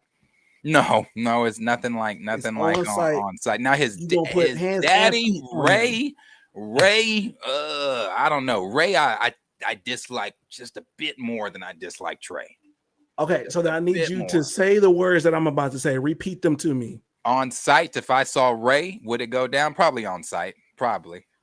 I can't stand Ray. But then Trey lives in this I don't know how much he's here, but this is like big. You can see it when you're entering in Norman. It's a big ass fucking castle that he had built. And hell, if I had his money, I'd build that goddamn castle too. But so I'm not hating. Dox him. Come on, dox him. Yeah. I don't think they're ever really here. I don't think they're ever here. We're going viral. I'm gonna make a clip. Yeah. And the thing too, it was my idea. I came up with the team name. Only thing I didn't come up with was the logo and the colors. I came up with the team name. It was my idea to also do the Trey Young complex. But hey, I'm clipping the hell out of this. Throwing it on TikTok, adding them. Can I add them at least? Add him. Adam, they know I don't like them. We've argued before. They know this ain't new beef. All right, I need you to say hands and feet. Say it. Hands and feet and what? No, say it like if I see him. Oh yeah, if I see him, hands and feet. Say it. Say it like if hands I see and him, feet. hands and feet. Ooh, clipped. Elbows. Oh, this is a great stream. I'm glad I'm here. Clip farming, you know what I mean? That's what the kids do these days. Those were the days. I do miss AU basketball sometimes, but I could never go back. I don't think I could do it. I've been out 4 years and I'm done. Deadline reports that K-pop Demon Hunters is back in theaters over Halloween weekend. This time, Netflix movie is playing AMC. From Anthony D'Alessandro. So much for theatrical windows, but Netflix's K-pop Demon Hunters sing-along returning to cinemas. Do the thing where we're on the right side. Up. Did either one of you watch this? No, I did not. Why are we discussing K-pop Demon Hunters? Because it's K-pop Demon Hunters. You know what I'm saying? It's big in these streets. It's big in the U.S. streets. The UK streets ask Stamina. In the Canadian streets ask Chillmonger. It's big. It's big money over there. Yeah, Second paragraph might do better at explaining that the first time the movie, which had already racked up record eyeballs on the streamer, played to a number one take 19 million in August, it was without AMC theaters, but with a pure play in Regal, Cinemark, or other circuits. Now, in its reprise, K-pop Demon Hunters will play in 400 AMC theaters around the globe, in addition to Regal and Cinemark. Offshore markets include UK, Ireland, Korea, all those places. Oh, this is the AMC merger. There it is. Netflix and AMC have often been at odds over windowing. Exhibit A, a coast-to-coast wide release of Martin Scorsese's The Irishman, never happened. That said, AMC did play Netflix's Knives Out Glass Onion movie during its limited Thanksgiving 2022 release. An AMC theater spokesperson had this to say: Netflix, the world's largest streaming service, and AMC Entertainment, the world's largest theater chain, have jointly decided to work together. That sentence alone is a remarkable twist in Netflix's business strategy and even AMC. They're like opposites. They are the Crips and the Bloods. There was never a relationship there. They were never working together. They were always going to be at odds. Our existence means your existence. Well, what I'm trying to say here, they hurt each other. That's how they thought. Now they're not there. Now they're working together. Now they're merging, or looks like one Netflix has an interest in the theatrical. Is that because, to be eligible for awards, your movie needs to play in the theater? Is that what they're trying to go for? Or is there more to it? It's a good question. I remember Daniel Craig taking them to task over the fact that they wouldn't put certain films in theaters. And now K-pop Demon Hunters gets a major bag, and they're like, oh, maybe I will take that. Very interesting. Very interesting. And then I'm hearing rumors about them maybe doing a K-pop Demon Hunters like a live action film. No, she said the director shot that one down. They said no. Oh, did they? Okay. Well, still, they're trying to get the bag. They know that the bag is around here, and they know how to capitalize on said bag. Josh, it's just grimy, and I like him. I need him as a regular with Marcus. Well, I don't get paid, you know what I'm saying? Unless they want to start paying me, a nice salary to be on here, You can get super chatted if you're like grimy and people like you. I watch what you say, because a guy like me is going to ask for all of the super chats. Get the ones on back of the bus. Yeah. This crazy. New cooperation will start this Halloween weekend. AMC will show Netflix's most popular movie in its history, K-pop Demon Hunters. It'll play on approximately 400 screens. While the two companies have not had a commercial relationship in recent years, both Netflix and AMC are intrigued by the mutually beneficial opportunities that could arise from this and future collaborations. Discussions are underway as to what that may entail, but no further details are being shared at this time. dog, just knowing that discussions are underway, enough, bro. Among wider releases over Halloween weekend, there aren't much going on. Focus Features has this movie starring Emma Stone. Fathom has the re-release of Lionsgate's Twilight Saga. K-pop produced by Sony is the most watched movie on Netflix ever, with north of 541 million global hours viewed. Golly. I didn't know it was that popular. 541 million hours watched.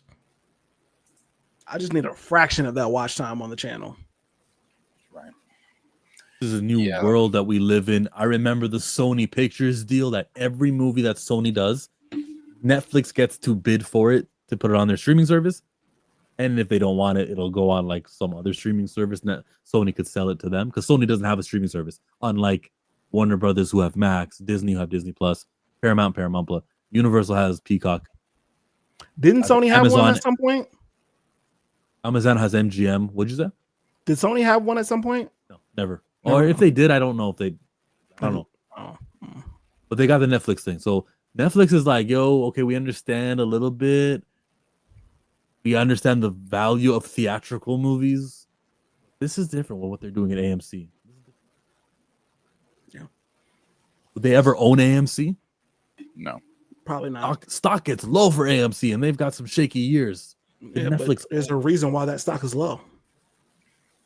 I don't think actually they're allowed to legally. I don't think they could. Probably not. The other thing that Netflix is getting into, I don't know if y'all seen any news about the fact that they're getting into video podcasts.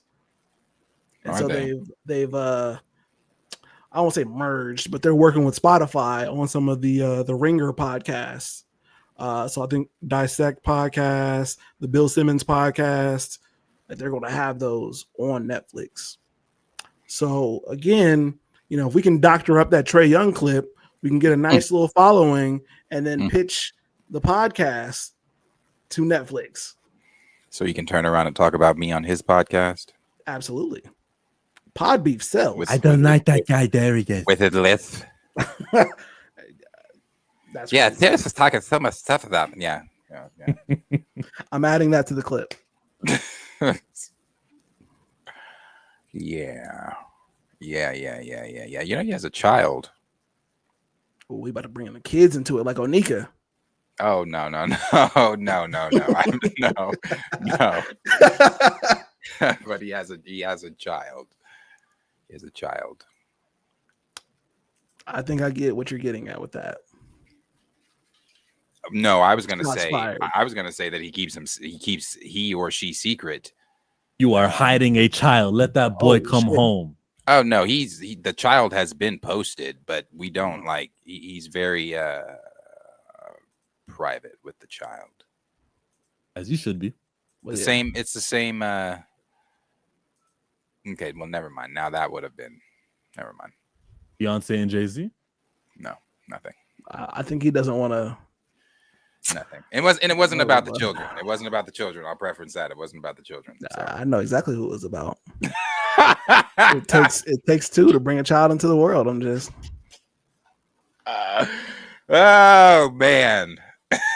And what I was I'll leave it alone. He was about to say something crazy. I was. You don't even need to be there. Ask Michael Jackson. Oh, I was. I would have not. No, not that one. I want to know, but I could wait until we're offline. We're nearly out of topics to cover. We've got them all. I think that we're listed. There was a couple other places I thought we could go. Excited for Vision Quest? I am. Oh, what happened at New York Comic Con that amped you for Vision Quest? Nothing that I didn't already know, but still ready. They just confirmed that Rumi or Ramai or however you say his name is Speed, Tommy. No, of course, confirming James Spader, which already was confirmed by Hollywood Trades or Hollywood Reporter. Edith and Jocasta, and I'm 85% sure Wanda's in it. I'm 85% sure Wanda's in it, and I'm 85% sure Wiccan's in it too. I've heard Agatha's in it. So this is supposed to be an all coming together type of deal. Vision battling, the memories that he now has of his former self. While I love the line that they shared from James Spader, where James Spader told him, "You're you're hunting a ghost or something like that." Whatever it was, it's very, very Ultron. So I'm very much ready for the dialogue of Ultron. I don't know how I'm going to feel about them being in their human forms or what that's going to be or look like exactly. I'd prefer just Ultron, not James Spader, but we'll see.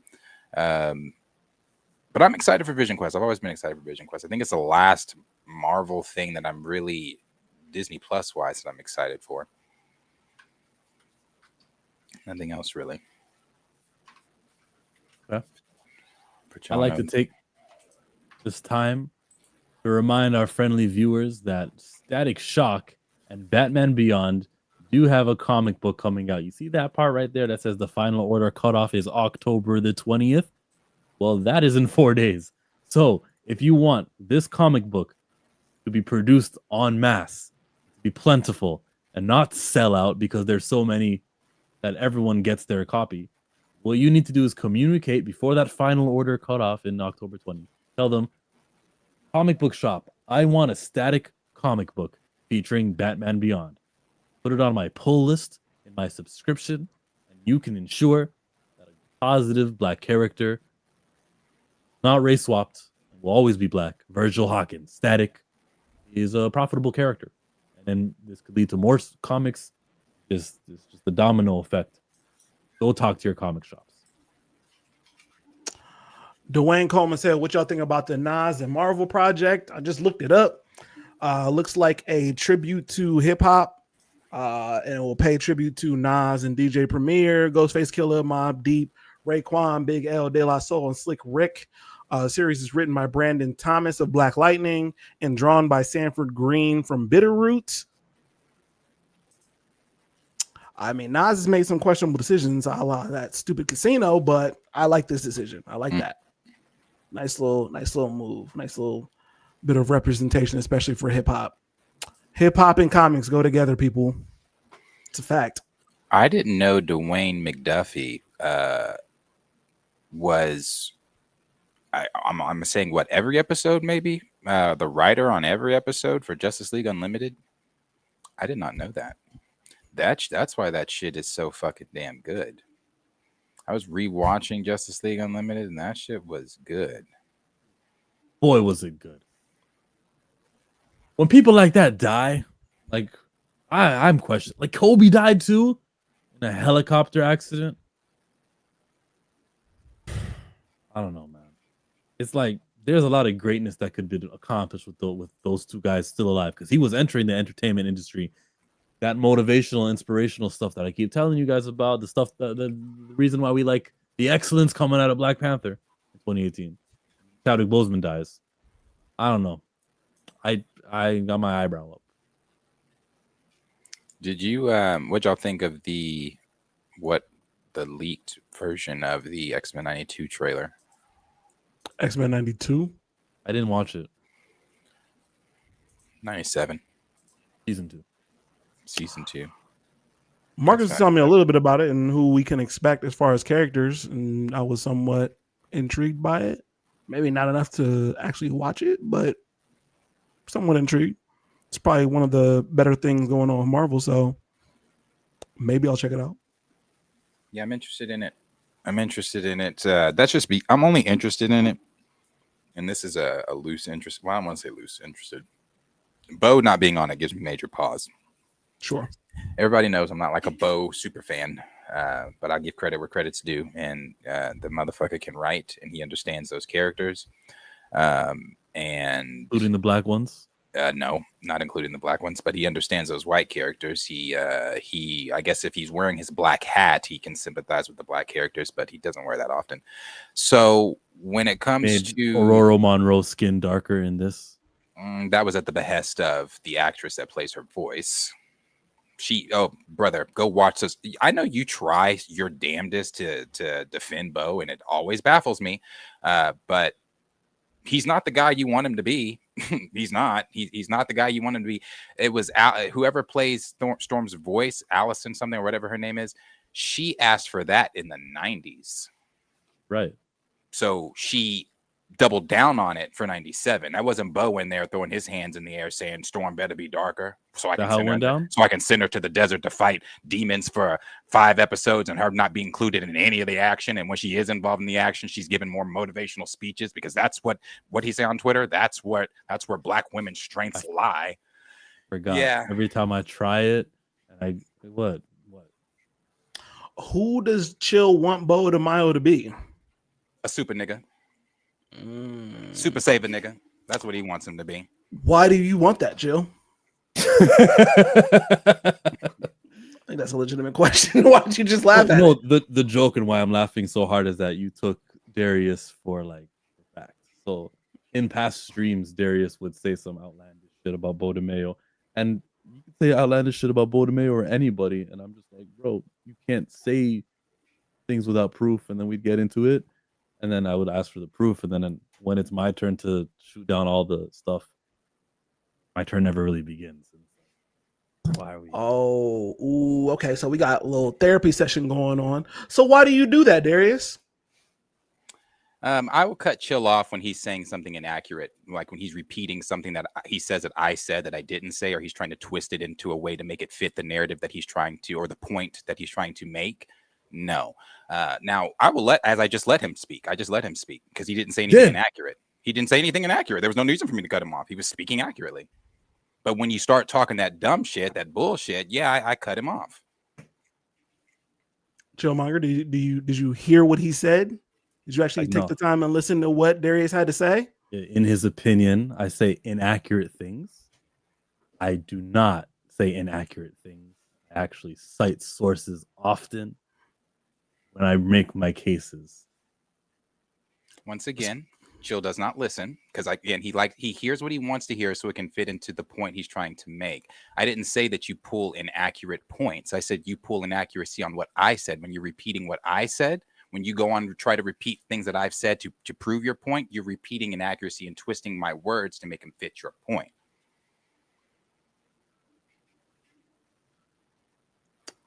Chill, would you care to respond? There's a super chat and I want to get to that. See, but that's the thing.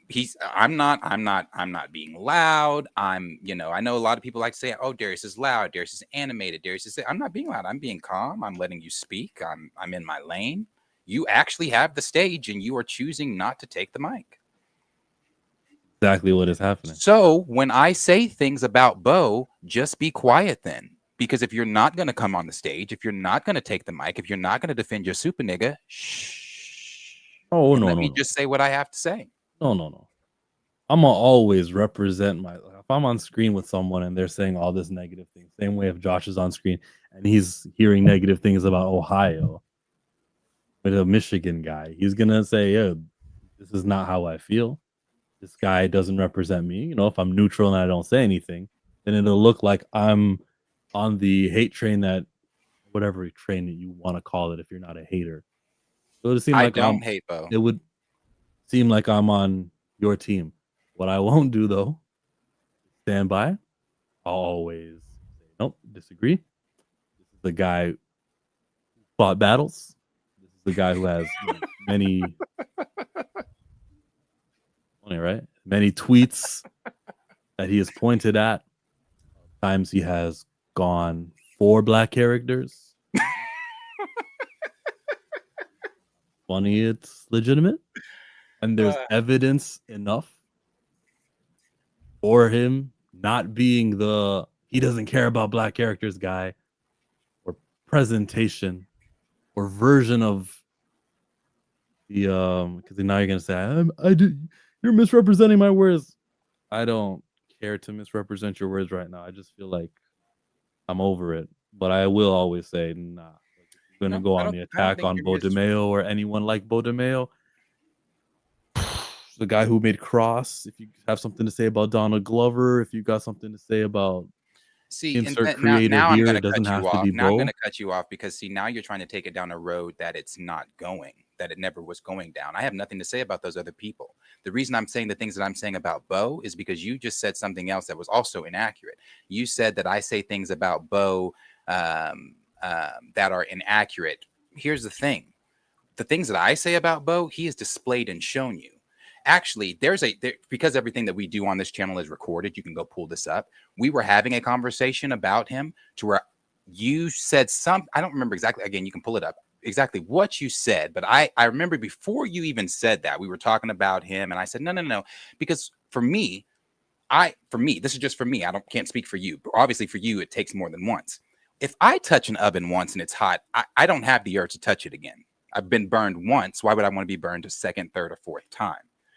However, for you seem to touch the stove, go back and touch it again. Bo has shown you who he is the first time. Believe him. When someone shows you who they are the first time, believe them. I don't know why you expect Bo to change. I don't know why you're expecting Bo to all of a sudden put this emphasis and care on Black characters when he didn't put that emphasis and care on the 3 main Black characters in the show that were there. We spent all this time and all this expose and all this brilliant dialogue on all the white characters. Storm had one good scene as an Omega level mutant. The rest of the time, she was battling demons, trying to get her powers back. And I understand that that's a plot point in comics. I've read it. I understand that. However, your explanation on Twitter when you are being combated by people of color that are wanting to see ourselves represented, something that you seem to advocate for all the time, but you seem to be missing the point in this conversation.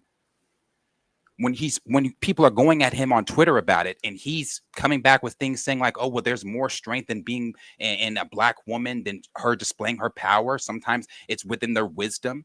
Storm was a mammy, as like the dude said on Twitter. I'm going to use, again, like I always use, Marcus's words. Bishop was a time-traveling Uber, and Sunspot just didn't get the respect that he was supposed to get.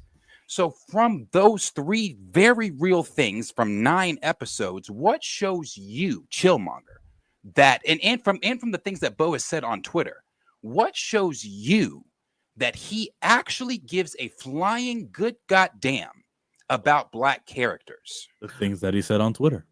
Okay, wait. Before we don't do that. Don't do that. But like that's the problem. But I need to ask a question. The interruption stuff is the problem. I'm sorry, but I need to ask this question.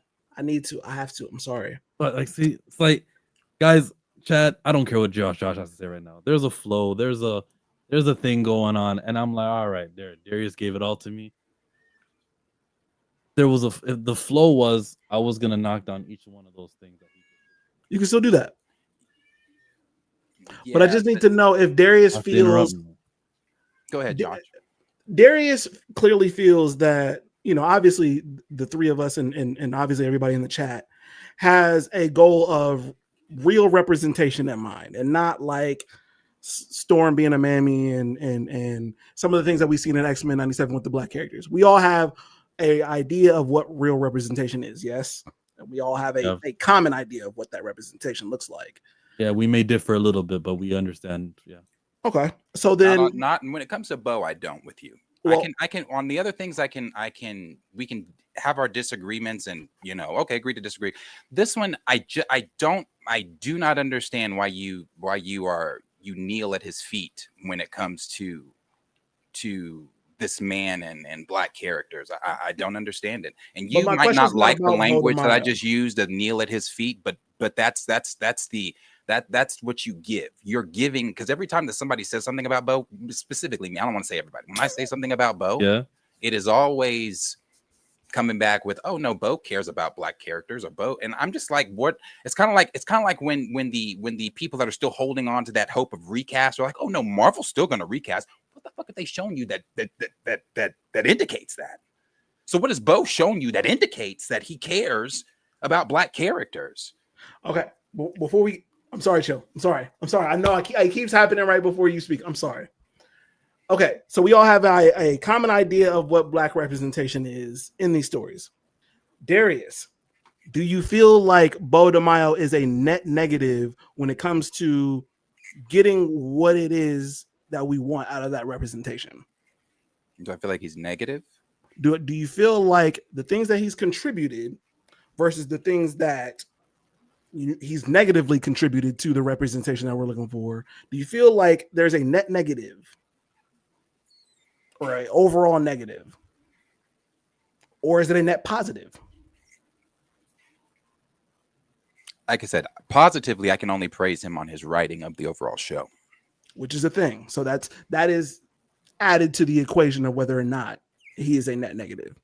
Mm-hmm. No, I don't think he's just overall just negative. No, even some of the things he said lately on Twitter, not toward black characters, of course, but just some of the things he said lately on Twitter, I'm like, oh, okay, cool. I don't dislike Bo. I don't dislike the man. I dislike his treatment of black characters being a black man. I dislike the fact that he's so willing and so able to just put on the hat, take it off, put it on, take it off. Because see, when people were combating him about the black stuff, oh, let me put that black hat on, because now not only am I going to put my black hat on, I'm going to put my gay hat on too, because I'm going to tell you why you don't need to attack a gay black man the way you're attacking a gay black man. See, he uses those black points when it suits him. I'm a black man during this argument, but over here with this person, I'm going to take that black hat off. But when I'm talking with these black folks on Twitter and they're coming at me over my decisions on the black characters, let me put my black hat on, because y'all not going to talk to me crazy as a black man, as a gay black man. So then his changing of hats in this instance, that in and of itself is a negative. That's a negative to what it is that we're trying to accomplish as fans of Marvel. Yeah, it shows that you're spineless. You have no spine. It's easy for you to put on this costume. So then overall, would you say that the things that he's done is a positive or a negative for what it is that we're trying to see in Marvel as fans? I'd say he hasn't contributed. Negative. He's contributed negatively. Negatively. Okay. Chillmonger, same question. Positively. Why? Darius is giving his reasons as to why. Why do you feel that he's a net positive? Give him the forecast. That was the one scene. You're muted, but you read your lips. That's crazy. Well, it's funny. He didn't even need to have his mic on to interrupt me, but I was also looking at you. I didn't need to stop. There's the shit he would say on Twitter. Oh my God, Chillmonger gets to talk and point at things. The times where he wanted to darken this, he did accomplish darkening the skin of Aurora Monroe, that character. Sunspot. Does he know he's muted? I don't think he knows he's muted. No, I know I'm muted. Oh, okay. I'm letting him talk. Got it. Okay, cool.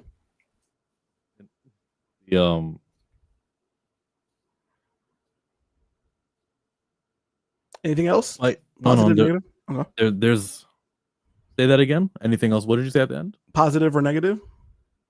Overall, positive stuff because of the way Storm was depicted. But I also would like to tell you, there's fighting battles that didn't make the show behind the scenes that he tweeted about having to do for Storm.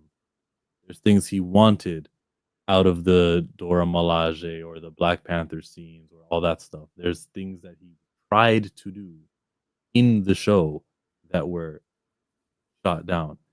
I don't think that I can judge the output of the show and ignore what else he was trying to do.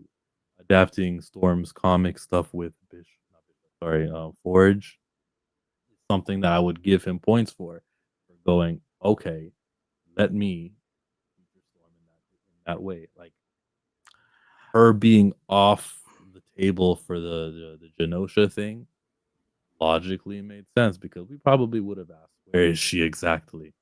There's things he did there logically that to me go, okay, I'm with it. I understand it.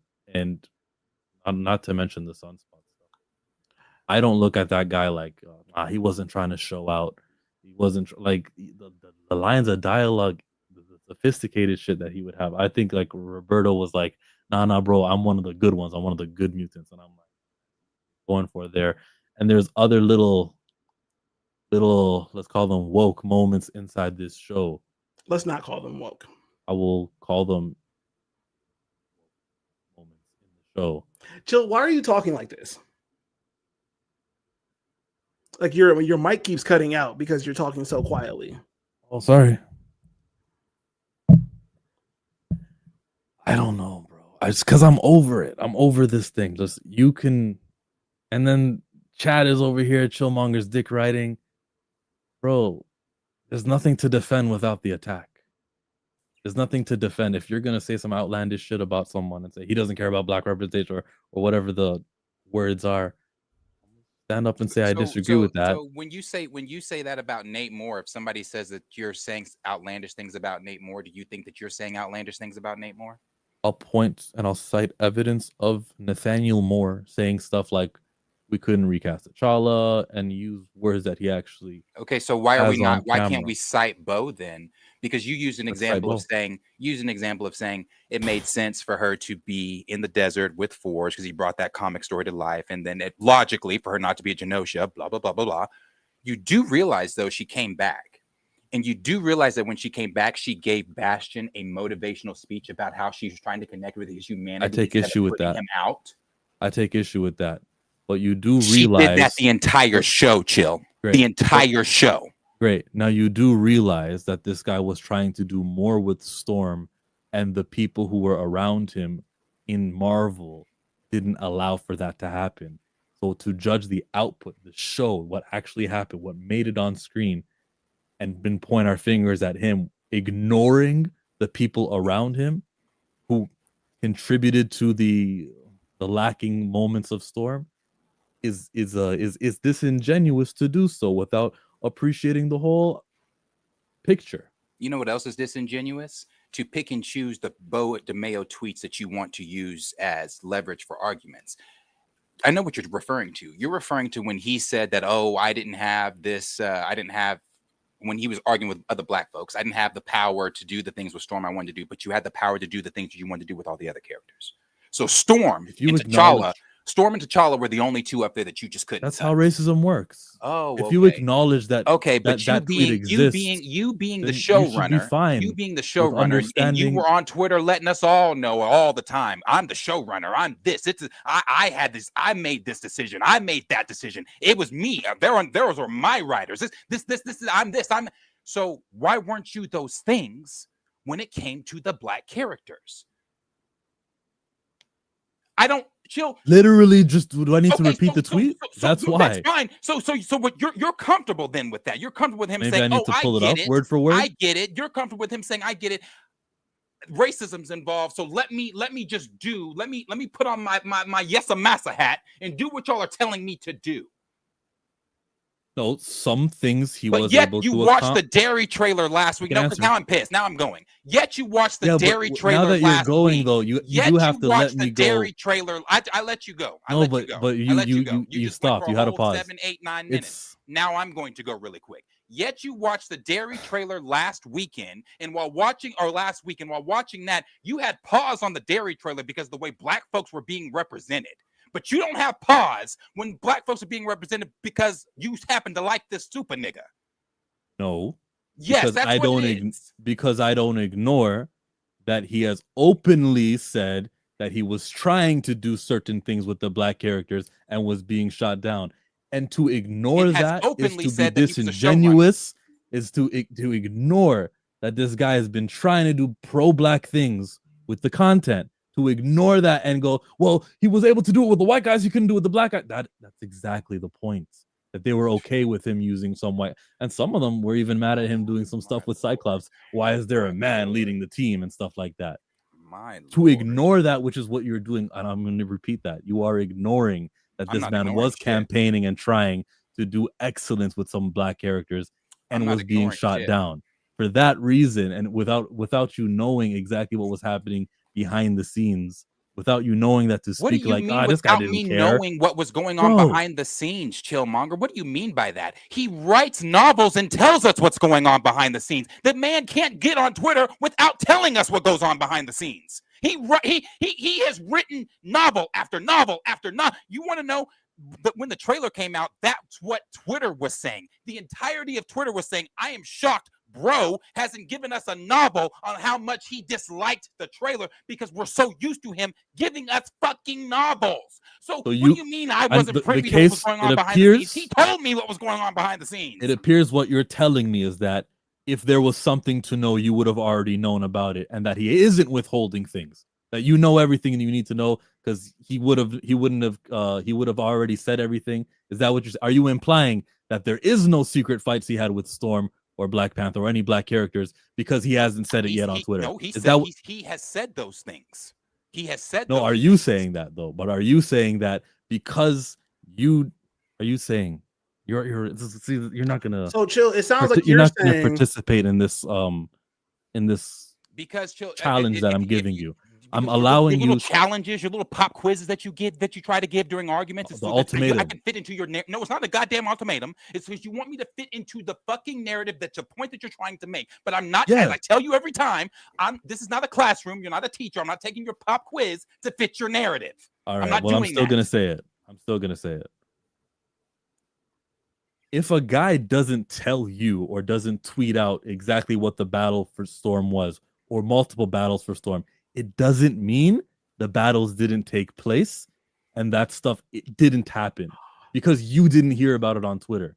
But wouldn't Bo say something in his defense in the situation that for whatever reason he couldn't do a better Aurora, for example? Yes, wouldn't he tweet that out? He has said that, but I believe Darius is looking for the specific things and story plots and Darius not looking for. I don't need your minute details of what you were going to do. I just want to know. I thought that's exactly what you were looking for. No, I was looking for Storm to do something other than bring the goddamn forecast in episode 1. Yeah, and because he tried to do more than that, and he has spoken about trying to do more than that, but was shot down. That's what I want to bring attention towards and say he was literal, and he has said this on Twitter. Tried. Chill. So then why, when he was arguing with the dude that called Storm a mammy, why didn't he preference that then? Why was it weeks after? Because you want to know why it was weeks after and he didn't tell the dude then? Because that was more that he had to come up with. He did not, when he was having the original argument with that dude that called Storm a mammy, he did not say that. Why not say that then? Why wait weeks after to form a new argument to cover the lies that you were telling in the previous argument? That conversation with Marcel for Congress, that on Twitter, that thread, what he said there does not negate that he had battles for Storm and things he wanted to do with Storm that he couldn't do. I gotta go get my pen. You continue to say what you're gonna say because you have made my blood pressure go up. So I gotta take a hit of my pen. I'll be back. Gotcha. No matter what he does say on Twitter to defend the things that did happen, does not undo that he tried doing pro-black shit with Storm and other characters and was shot down. And to say, well, based off the things that I did see, or based off the explanations for Storm's attitudes and things he was trying to do, or things he was able to do, we can't say he wasn't trying with the black characters at all. We can't say that. That's dishonest. That's judging a product that was not his full vision, his pro-black vision. Your green screen is not in my provision. Okay, so the reason why, and I know chat's saying that I'm scheming here and that I'm trying to make something happen. We were done anyways. I really don't know. You might have been. I wasn't. I really don't know that much about over and we have no topics left. That's what I meant. My turn to speak now. I don't know that much about Bo DeMaio, so I'm not on either side. So as a person in the middle, I'm trying to make my decision, and it's hard now because I feel like one person is giving the energy behind the passion, and the other person is kind of just telling the truth, like whatever. There's no. I mean, it's your truth.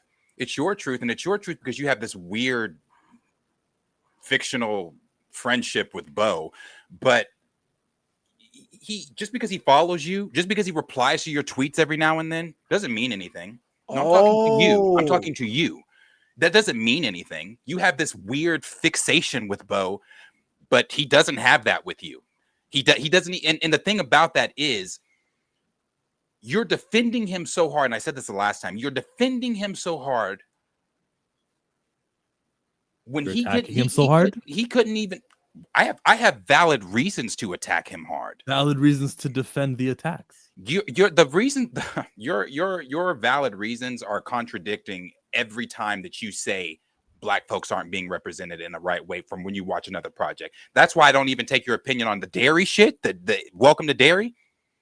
Anybody watching shouldn't take your opinion seriously on Welcome to Dairy, because if you flip flop every time every time it comes to Black representation, then why would I as a viewer take you seriously on your opinion on Black representation when you defend someone so hard that doesn't give a fuck about Black representation? That's the thing that he just said there, and that's the parts where I'll say. Oh, he doesn't like it when I say that. Welcome He doesn't like to it when I Dairy. point out the obvious. But Welcome to Dairy, though, just to be clear, there was a scene. This takes place 70, 80, maybe 100 years ago, but there was a scene where there was white people, evil racist white people, and they looked at the Black family like they were less than. And I'm like, yeah, I don't like that, seeing that in my fiction. That was the criticism that I had.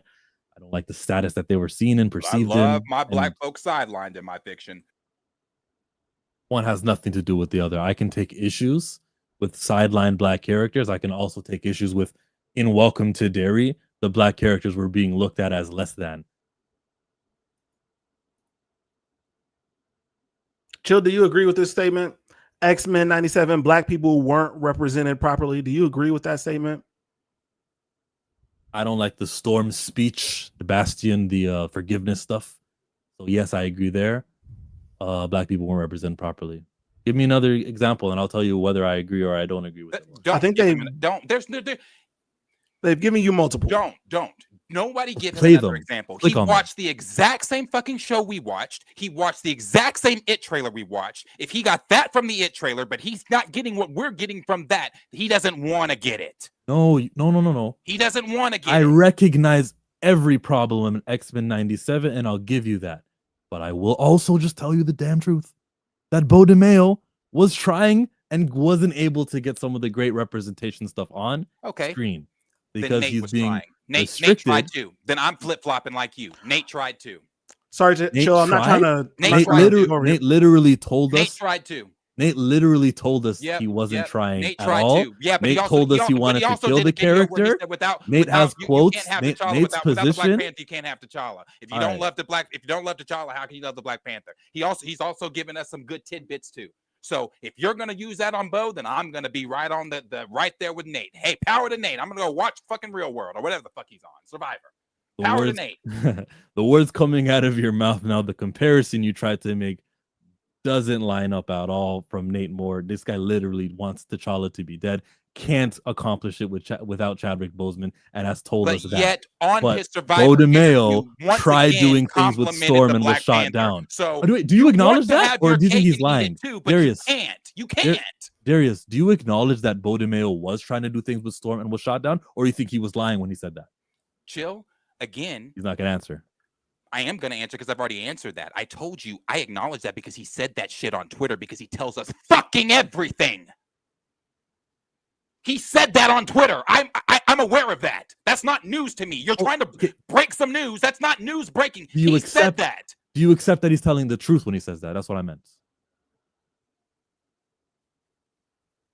What is this fucking weird game you're trying to play where you want me to answer? Do I think that he was telling the truth? Yeah, that's what I meant when I was telling the truth when he put on Twitter. I don't know. I look at all of Beau's tweets and I wonder, is the nigga telling the truth? I don't know. But judging by the way Storm was treated, no. If that answers your fucking question. No, I don't. You don't believe he was telling the truth? No. Behind the stage? No, I don't believe he was telling the truth. Based off the way Storm was treated. No. Okay, let me just make it clear. I hate when he says that. To think that I'm unintelligent, and you said based off. Listen, brother, you said based off the way Storm was treated. So not based off the way Storm was treated, based off because he was trying to make Storm be treated better than that. So, do you believe that he was trying to do when he says this on Twitter? Do you believe he's telling the truth? That he was having battles for Storm, pro Black excellence, moments with Storm and was fighting that with Marvel? Do you believe that he's telling the truth? He was actually trying to do that pro-black stuff with Storm.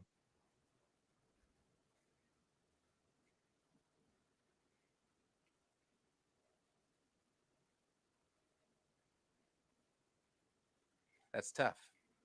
Maybe I believe him, but that's tough because you're the showrunner. You got everything else you wanted. Everything else. Magneto in a goddamn Speedo. You got that. But you could. So that's tough. That's tough. That's tough. You got the horny X-Men that you wanted, but you couldn't. So it's tough. It's tough. That's tough. You're the fucking showrunner. Is it a yes or a no? No, I don't. I don't. You got Magneto in a Speedo, so no. You literally emulated the picture of yourself that you posted. I got you. And put it into the cartoon. So no, I don't. So there, we just kind of identified. Maybe we don't need to revisit the Bo DeMeo thing again, but we just kind of identified what the problem is. That I do believe him that he was fighting for Storm and black representation and was being shot down by that Dana woman, the Dana Vasquez. Maybe Brad Winderbaum here or there, or maybe a Ryan Coogler. Hey, you can't do that with the hair. You're telling me. Let me go, brother. Let me go. Yeah, go. Please go.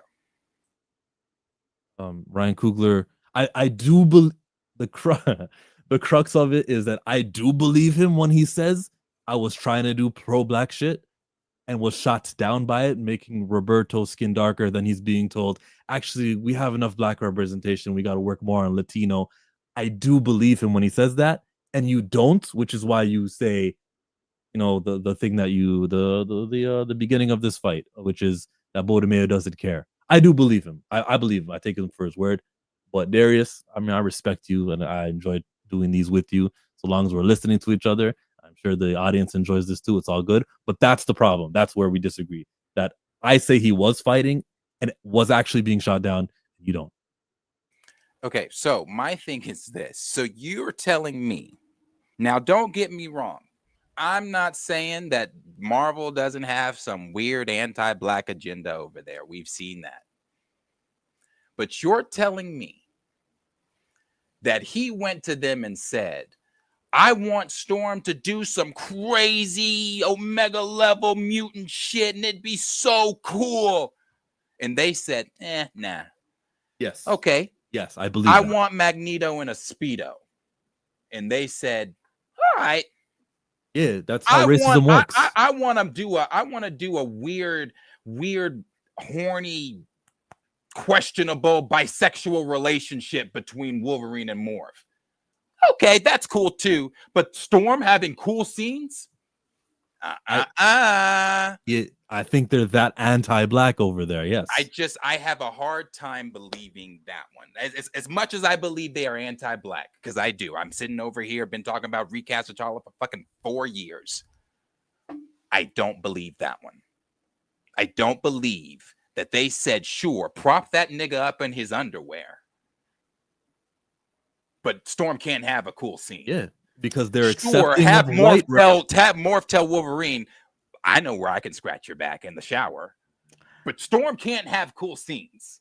To have Magneto in a Speedo, I don't believe it. Would seem that you have a considerable amount of control over the show. That would lead me to believe that you have enough creative control to do what you need to do with Storm in that case. So Josh, you also don't believe that he's fought these battles for Storm? You also don't believe it? I don't think those two are.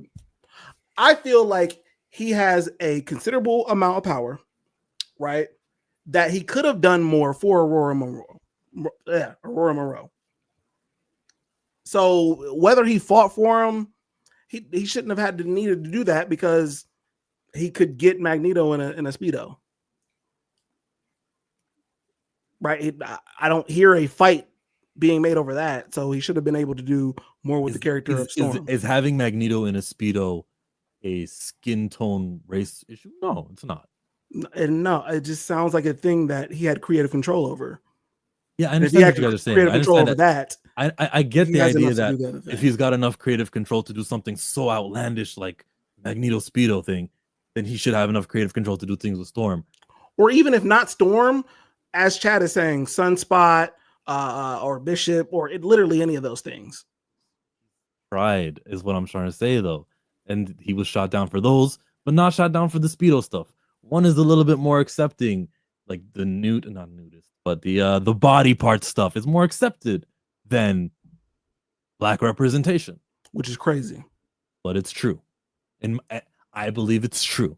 And I have a history of Hollywood and stuff, especially the recent history, showing you of how black excellence is kind of being treated less than, let's call it, rainbow excellence in Hollywood. We know all that, though. But we know all that? Yeah. That's then all right. No. Specifically talking about X-Men 97, it goes back to the creative control that he had. He put himself in the show, Chillmonger. He was in the show. He was on Genosha when it imploded.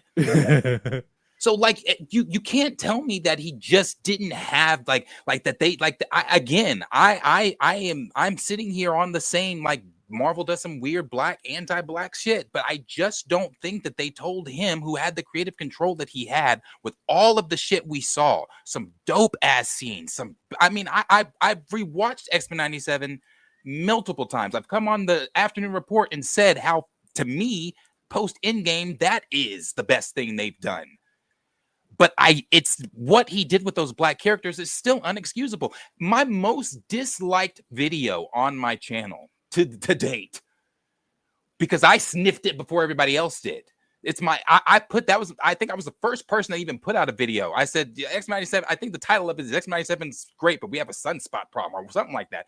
Most disliked video. I dislike that one too. Yeah, most disliked video. I had people in the comments telling me, oh, it's the second episode, let it go, or here we go, or da da da da da da da da.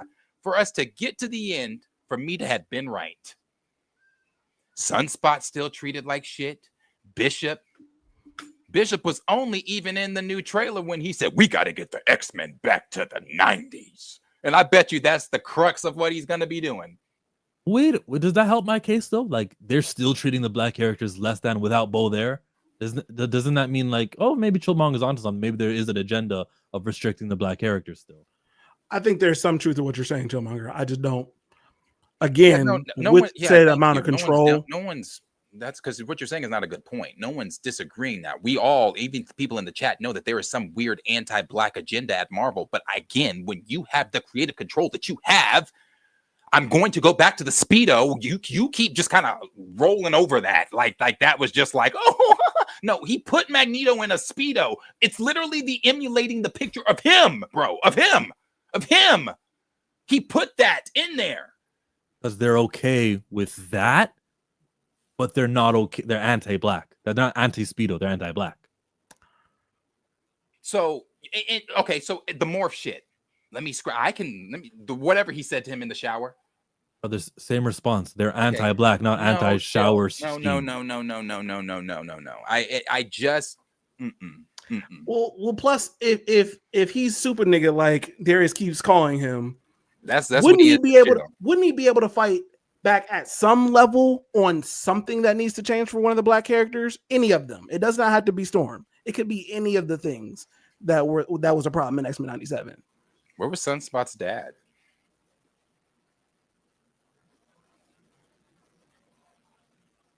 He talked about that on Twitter too.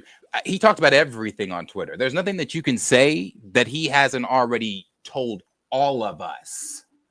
Literally, again, X-Men 97, when the trailer leaked, people on Twitter were shocked that he didn't give a see more tweet. Because that's all he gives us. He tells us everything. When I pulled into my parking spot at Marvel Studios, I saw a bird. And that bird, he tells us everything. So, everything. Boondocks, the absence of evidence is not evidence of absence. Just because he's vocal and says lots of stuff doesn't mean he said everything that he knows or is willing to share. I don't think like, oh, something's missing. He didn't say something. That's evidence of that. Not like he's in the middle of a court case, isn't he? Like, let them. The absence of evidence is not the evidence of absence. I don't know what his court case has to do with the black representation, because he can speak on that. I mean, he has spoken on that. I mean, here's my thing too. as much as I've even, I've rewatched X-Men 97 and things like that, even when Storm comes back and they get to that scene where she's given another motivational speech, because that's what she does. Let them mind your weather and let them weather your mind. And she goes out there. I was thinking the first time, even in my rewatches, I don't know why. I'm just like, I guess I just would hope that or wish that it was there now in my rewatches. But I'm expecting, okay, now, and especially in my first watch, now she's about to go out there and she's about to do some shit. No. She made a tornado come and then she got struck down into the ocean. Meanwhile, every other fucking character gets all this shine. Yeah. The output, what was put out, what the product of the work. Okay, so let me ask this. Before you say that, let me ask this. Before you say that, let me ask you this. If they have this anti-black agenda to where you have to to kind of put a lid on the black characters, why didn't they do that in Infinity War? Why wasn't that done for the Russos or Civil War? Why didn't Marvel tell the Russos in Civil War, that's too cool of a scene for Black Panther? Pull back. Why didn't they tell them that in Infinity War? That's too cool of a scene for Black Panther. Pull back. So why did they tell Bo that's too cool of a scene for Storm? Pull back. What makes her different from T'Challa? They're both black. Characters are Bo DeMeo, the Russo brothers, different ethnicities over there. I can point to that. What the fuck does the ethnicity have to do with the command of pull back? They're black. I can tell you that they studios, executives, bosses are more, we control you if you are not a white man. Okay.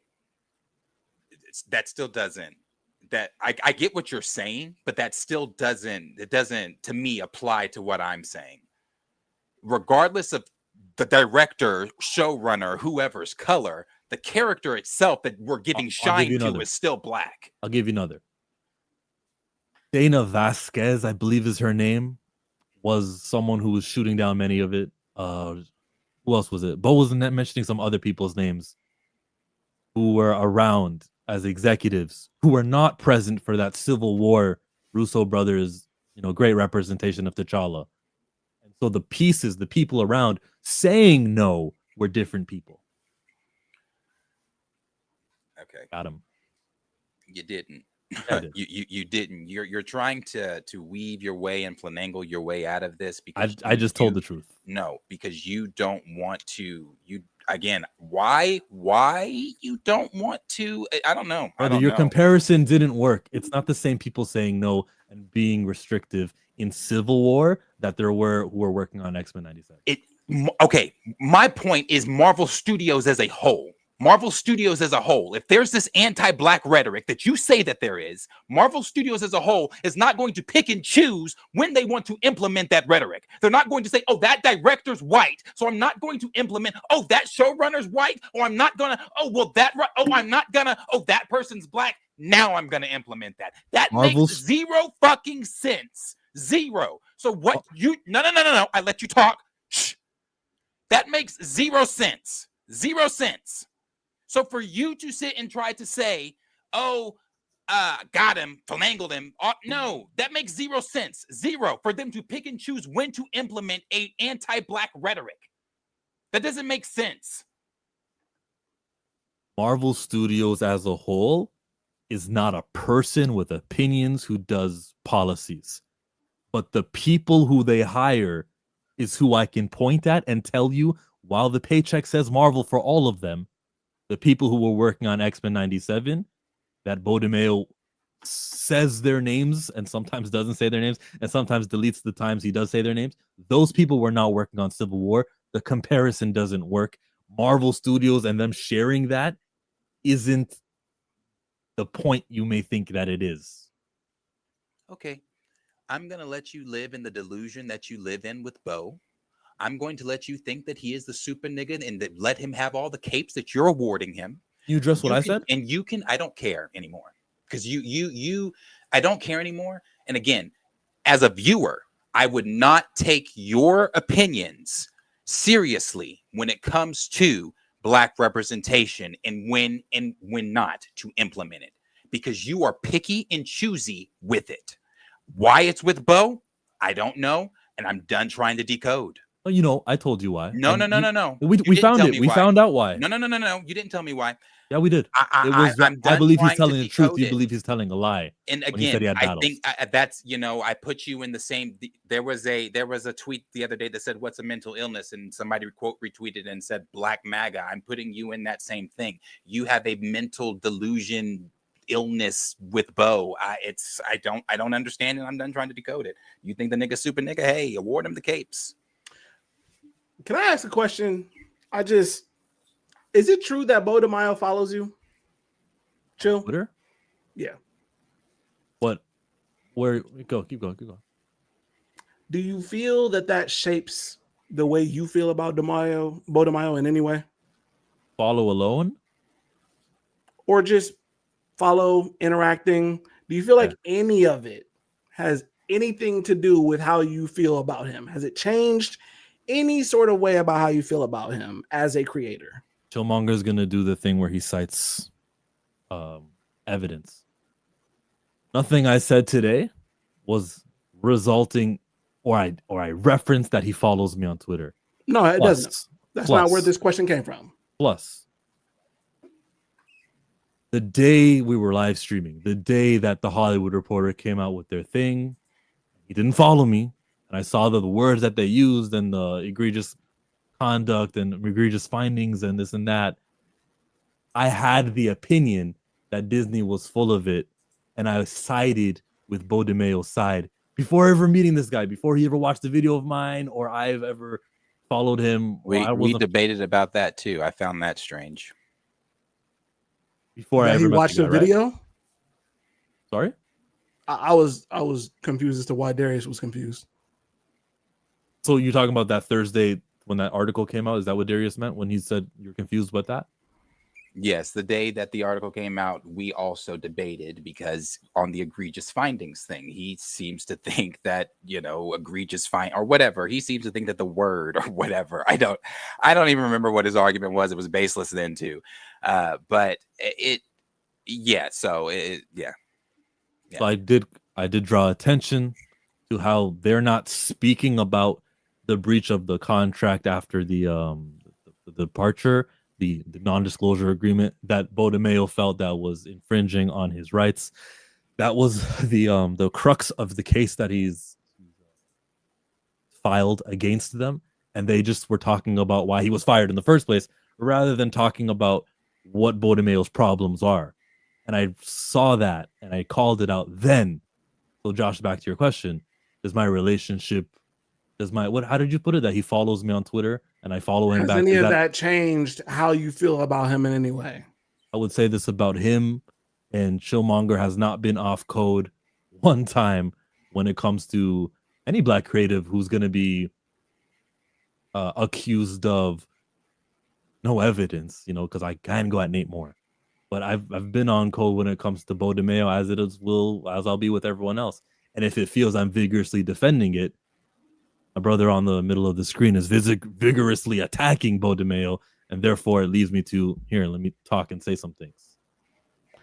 Only reason I ask is because I have come across people on social media as well, and it may or may not have changed my mind about some of the things that they've done, right? I'm no better in this situation. I'm just asking if you feel like that has in some way, shape, or form changed your view positively about Bo DeMaio. Since the jump. I've been this way since the jump. And if he one day does here's this email where I was talking about why Storm should do this scene instead and this, and he reveals that scene, I'm gonna be like, all right, told you he was telling the truth, because Darius did. We got it out of him. He says that Bo DeMaio was lying about that stuff. Thank you so much, Lawrence. That is really it. I wasn't even gonna say anything because I'm not attacking Bo on baseless, on anything baseless. I'm going off of what the man has told us. I also don't feel that Darius has been necessarily attacking. All right. maybe saying so passionately, but not necessarily attacking. All right. Is it an attack? Is it what is it to say Bo DeMeo doesn't care about black characters? An observation, an astute observation, opinion. actually. Nope. It could be an opinion. It very well could be an opinion as well. It's not necessarily attacking. Because I'm going to still stay with observation because I'm not the only one that observed that. Again, you're not privy to the times he was trying to fight for the black characters. So you're going off of the final product, which is gone through a filter of the anti-black Marvel executives. Ooh, I was almost there too. Going off the final product and going off of what he has said. I mean, I don't know how many times I don't know why you are picking and choosing. It's like, I don't know why you're picking and choosing what tweets like you want to use and what tweets he told us these things in tweets, Jill. I'm not like pulling this out of the air. I have no reason to attack Bo DeMeo. Zero. I'm going off of what he has said online. And you're rejecting something he said online too, that he's telling a falsehood. Mm-hmm. Based off of my observations. Yep, I sure am. That's like I said, that's the pinpointing the moment in which we have this disagreement. Is my microphone on well right now, guys? Yes. Sorry. Just let me know if I need to speak up because I forget to. And not for nothing, Jill. I don't think that you're wrong in every case. In this specific case, I feel like there is some merit, obviously, to the fact that Marvel is anti-black. We talk about this all the time. However, I'm not going to let Bo escape any accountability of what it is that he brings to black representation as well. Like there is some accountability that needs to be held on him as a black creator when he's doing things for his LGBT side, but he's not doing some of those same things for his black side. Same thing I just told to Darius. They don't push back on some of that LGBT side stuff. There's pushback for the black stuff. And that's fine, but he needs to fight harder then in that case. But see, Chill's argument is we don't know if he fought harder. We don't know what happened behind the scenes. Yeah. That's his argument. His argument is that. But my thing is, if that is his argument, I'm going to take it back to the Marcel. When Marcel was arguing with him, if I'm Bo, this is just me, but maybe we don't all think the same. If I'm Bo and Marcel comes at me and says, oh, you relegated Storm to being a mammy, the first thing I'm going to say is, brother, with respect, you have no idea how hard I fought for Storm behind the scenes. I'm not going to immediately go into, there's more to strength in a black woman than her showing her physical power. Because myself, I've been a black woman and I can speak for black women. Get the fuck out of here. Get the brother. Ooh. That's a bit of guesswork though. The right thing for him to say to defend the scene he did end up putting out. But he never said what. But in all the time said it separately. He did the tweet later on, like weeks after he kind of got to form another argument. Okay, I would have said that. I mean, why not? It could be that he's like backpedaling. It could be that he was like, oh shit, they're on to me. Okay, let me just put this out there that I was doing battles. I hear you, Darius. That's a theory.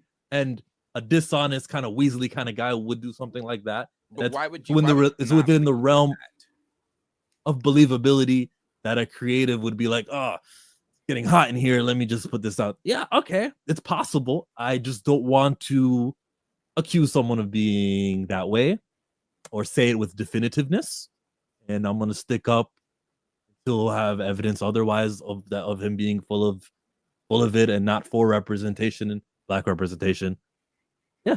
I'm just not there with the finger point and the definitive statements of how he doesn't care. But I do agree, guys, that there were lackluster moments when it came to the black representation stuff. Every time anyone in the chat will tell me, well, this happened in X-Men 97, I'm going to nod my head and I'm going to say, yeah, could have been better. Was bad. Except for the, give him the forecast stuff and stuff like that. But every other... I want to let you know that's the only one you can go to. Everyone here that's watching, there's not another scene that you can point to outside of give him the forecast for any of the black characters. So when Chillmonger references that moment, that's it. I don't know who's all seen 97. That's it. And I think it's episode 1. So and there's 9.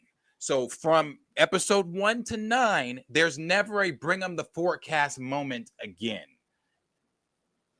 Yes, at anti-black X-Men 97 headquarters, there wasn't another moment like that again. With the black showrunner that got everything else he wanted. I don't give a fuck about your anti-black rhetoric. I know what you're saying. We all get that. Stop rolling your eyes and looking around as if we don't understand that. I'm telling you, it does not make sense here, Chill. It makes 0 sense. He got everything else he wanted. It does make sense. Tina even just told you. It's because everything else isn't black representation. She everything just told else. you they do push back on the LGBT stuff. That's why Victoria Alonso, I don't know this. There was going to be a drag. What she said. That's there why was going to be a Alonso drag. got the payout. You're right. There was going to be a drag moment that he spoke on one of those, and they shot it down. They said, "Nah, we don't want to alienate the audience," or whatever the answer was. Some things in the LGBTQ sphere was shot down. That is not evidence that they weren't shooting down the black stuff left, right, and center. Oh my goodness. Not. My. Well, like I said, as a viewer, we'll actually never get to the bottom of this. He would have to, share the email files back and forth with how Storm needs to be dressed like this, and episode 7 needs to be about her, and then the Phoenix is gonna fight. Like, he'd have to reveal those, and that's just not gonna happen, because after this case, should there be a settlement, it'll be some okay, you don't speak on us, we don't speak on you, and we'll never get that answer. So you don't find you don't have a pause that he has literally talked about so many other things, like things that he was going to do in the show, characters he was going to put in the show. Why would him saying, "Oh, and I was going to do this with Storm," how would that affect his case or the settlement or anything? If he's so able to talk about all the other things that he's just, literally telling us for free every day, what would stop him from including what he was going to do with Storm? How does that affect his case? Could be. Chill. Stop. Please stop. Because there's no could be on that. How is he telling us everything else? But you're telling me Marvel told him, "Hey, you better not say shit about Storm." That doesn't make sense, bro. Stop. That doesn't make sense. There could be a lot of reasons why he would sit on that, including plans to do something in the future, plans to get these things executed in the second season of X-Men 97, which he did write, or even now that he's out with his friends who are still at season 2, implement that, do that scenes with Storm. And the absence of evidence is not the evidence of absence. Him not speaking on something like what he wanted to do with Storm doesn't mean that he wasn't trying to do things with Storm. But he could speak on everything else. I'm just asking. He's not speaking on everything else. There's lots of things he's not telling that he tried to do that were shot down and that were redirected. Not just black characters, just everyone in general. I'm just asking, that just doesn't give you pause, that because he has talked about characters he wanted to put in. He has talked about scenes he's wanted to do. He has talked about voice actresses that were going to be a part of it. He's talked about everything. So that doesn't give you, in your critical thinking skills, that doesn't give you pause. I disagree with the first part of the statement. He has given everything, so that doesn't give you pause. I'm telling you, that's literally what I said a minute ago before you started, that he hasn't given everything on every character and everything. Okay. He hasn't. So you're okay. So it's maybe you're not understanding the point I'm making, or I'm trying to make here. The things he has told us about characters that were going to be in it, scenes he was going to do, certain this, that were all these things, that does not give you pause when it comes to, so if he's able to talk, if he's just so willing to talk about all that, then what would say, your point is, oh, well, they could be using that. Why not even just say, man, some of the dope stuff I had for Storm would have blown you guys' minds, because he says everything else.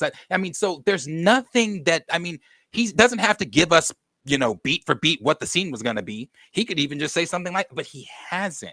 And my point with that is he has said so much more about the show that we haven't even asked. Quite frankly, a lot of people are sick of him on Twitter. Again, I take you back to the X-97 leak trailer day at New York Comic Con. People were baffled that the motherfucker didn't have a Seymour tweet. So that doesn't give you pause. Wait. Let's think about that. He didn't say something after the X-Men 97 trailer. Didn't post anything. No, he said something positive. Oh, I praised. Did tweet something? He did or he didn't? He did. He said something positive about it. So people are upset, like, oh, he didn't say anything negative about it. Yes, people are upset that he just didn't give a long synopsis of what he's basically already been doing on Twitter. Why are you saying that then? Why are you telling me what was the point that he hasn't tweeted something long and negative? Meaning like what? Meaning. Okay, so is it all going over your head? Meaning, I clearly it is. Yeah, please repeat it for me. Meaning, so he has tweeted. He has said so much shit already. Yeah. He does not have to give a beat for beat scene on what Storm he was going to do with Storm, but he hasn't even said anything about like, oh man, some of the stuff I had for Storm was going to be fucking dope, would have blown y'all's minds. But he has said so much more. So that's what I'm asking you. Does that not give you pause that he has said so much more, but he hasn't said anything like that? I want to answer your question, but you didn't answer my question. I wanted to know the relevance of why you brought up that was me answering your question. That was the fucking relevance. He talks about everything else. So why I said that was because I brought that tweet up from the X-97 leak day because he talks all the time. People were baffled he wasn't talking. But he did say something nice about it instead of saying something negative about it. So he talked. Okay. So for you to be the super fan that you are of Bo, you don't pay attention to him. When he does tweet, typically you have to click see more. With that tweet, you didn't. People were shocked because he didn't ramble. He didn't talk about how his version was going to be better. He didn't talk. That's what people were talking about because he talks so much. So my point is with all the talking he does, it does not give you pause that he hasn't said anything about point. You're asking a question about Storm. Not a point. You're asking a question. You said my point is. Okay. Well, since he doesn't get caught. Now you're trying to do that weird shit that you do. Did ask a question. You started with my point is. I'm done. That just happened. If you want to again continue to put the cape on the back of Bo. It's not what I'm doing. Naively it's not what I'm doing. You asked the question after you began the statement with my point is. I was waiting for the point. You can. But you didn't provide a point. You asked the question. To live in that. I'm just. That just happened. It's extremely strange to me. I will never get it. I will never get it. Never get it. But can you do it? So can you have fun in that? Can you live in the reality that I am? Can you live in the reality that you started with my point? You started with the point, and then you asked the weird question. Reason. At this point, you two aren't even really saying anything anymore. The both of you are talking over each other. That's why I said talking over each other. The both of you are talking over each other. Done with it because there's how come we're talking over each other? You're literally doing it right now. I know it's happening right now. I get it, and I'm intentionally doing it this time because I all the time pause because I know it's hard to listen to.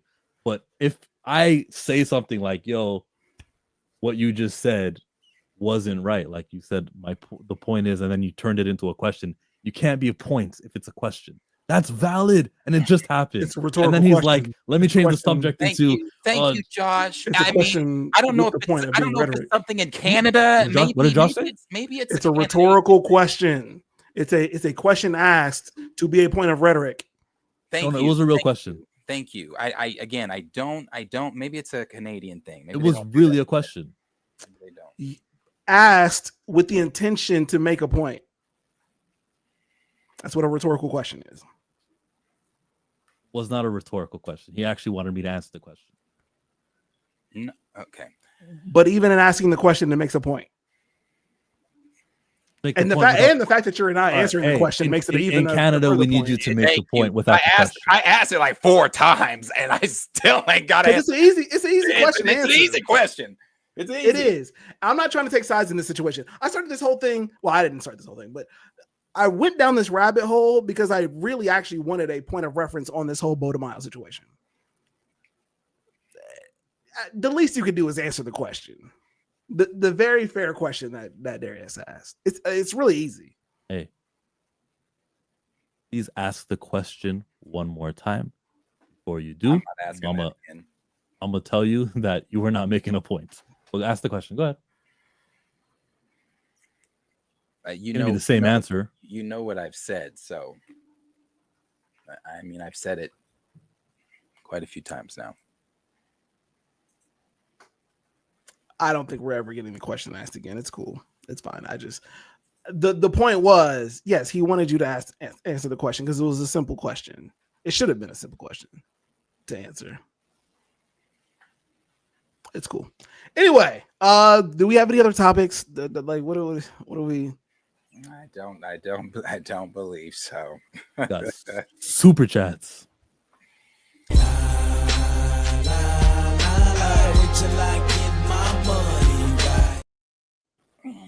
Because I got that static on pre-order. I won cash on TD. What is TTD?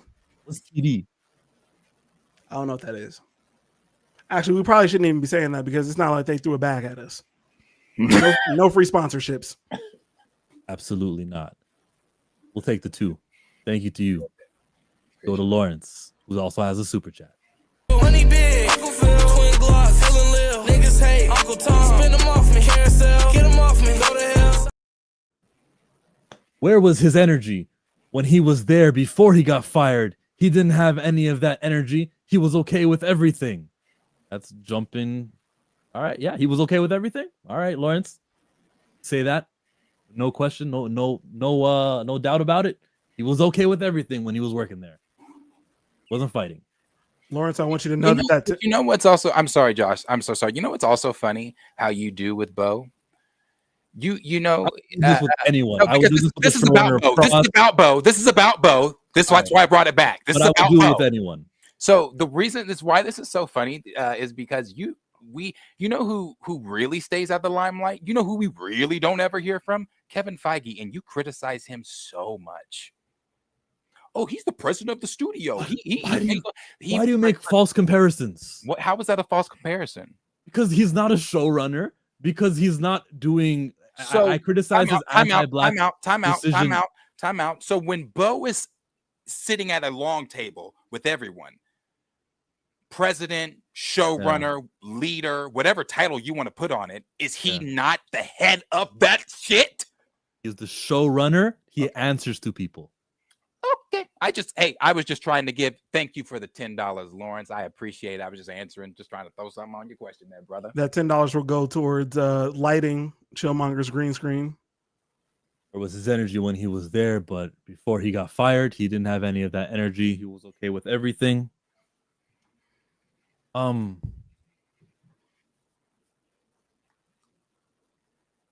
People who work places want to continue working places. A lot of times they don't have much bad things to say. I watch a lot of WWE. A lot of former wrestlers will talk about while they're working there. You don't hear about it. When they're not working there, here come these stories that come out of things that went wrong, creative decisions and whatnot. That's just normal for people to do. I like when people are outspoken. I give them, like Colin Kaepernick while he was in the league doing his stuff. Like I like that, commend that.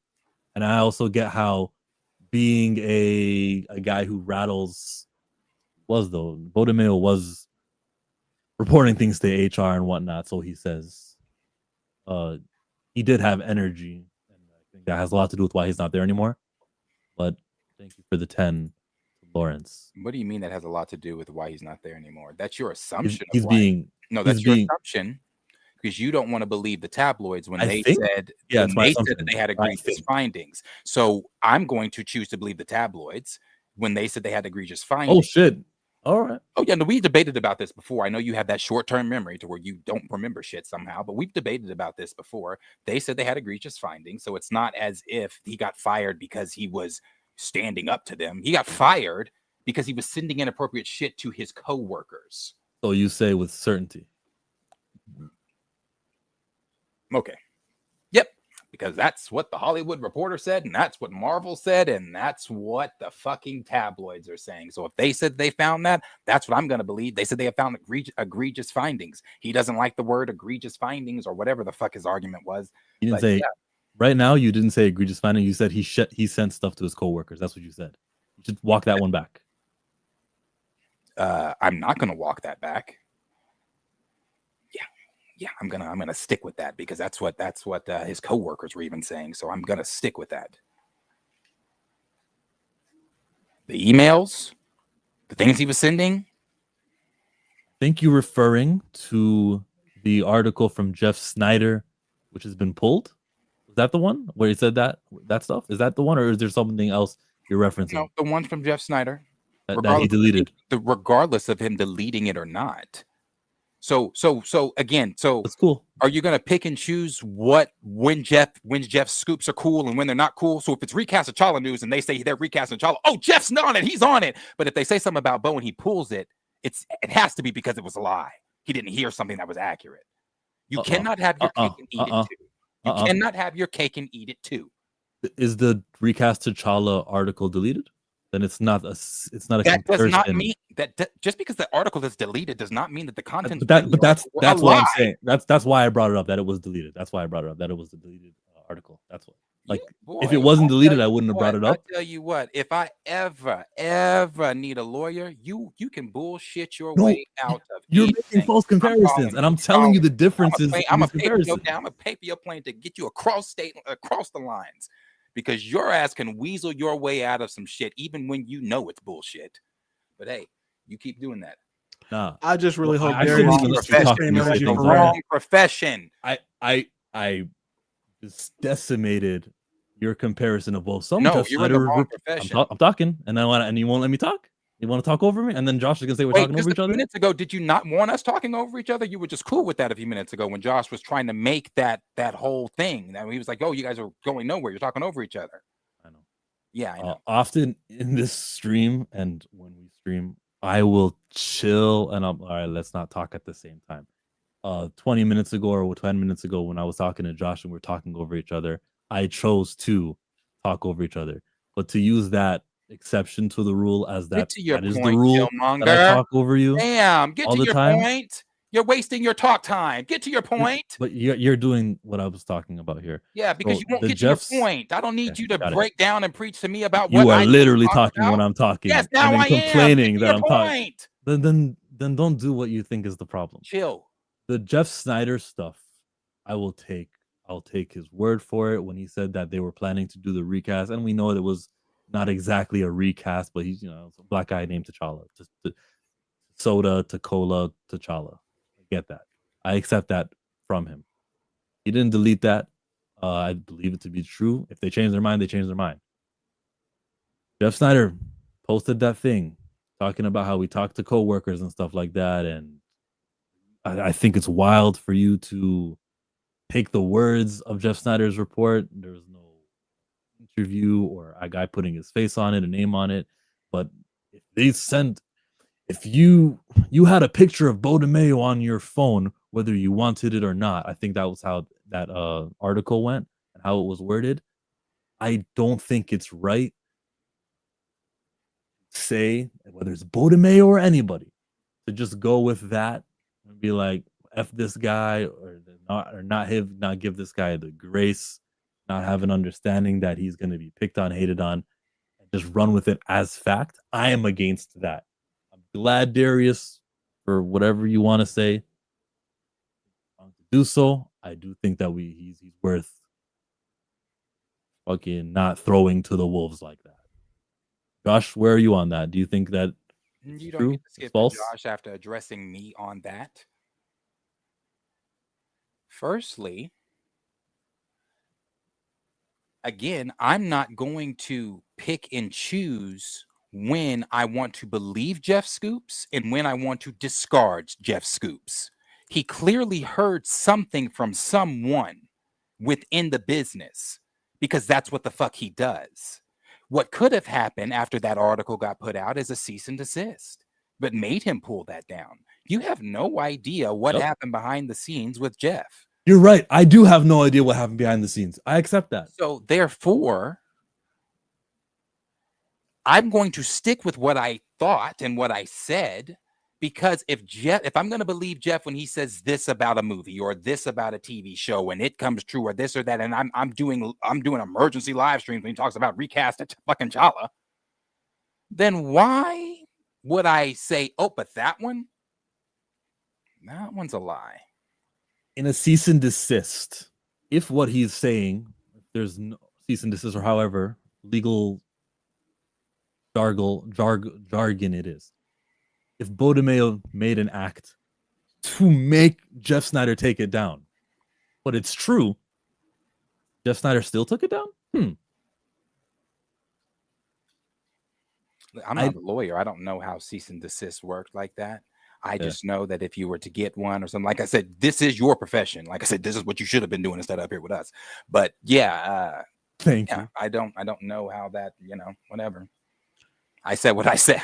I'm Nene Leaks here. I said what I said, and I'm sticking on what I said. That's how you feel. That's how you feel. Yeah. Cool. Feel that way.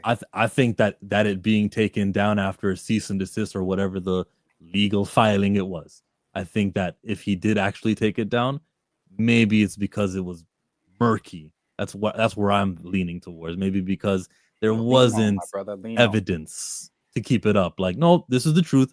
I'm gonna stand by it. I got the email, I got the pictures, I got the everything. I saw the transaction, the exchange where Bo DeMayo did indeed send it. Therefore, this is true, and I'm Jeff Snyder keeping it up there. But he didn't. He took it out. He didn't. So lean on, brother. Lean on. Chat, have you ever been to your friend's house and the parents start fighting? That's how I feel right now.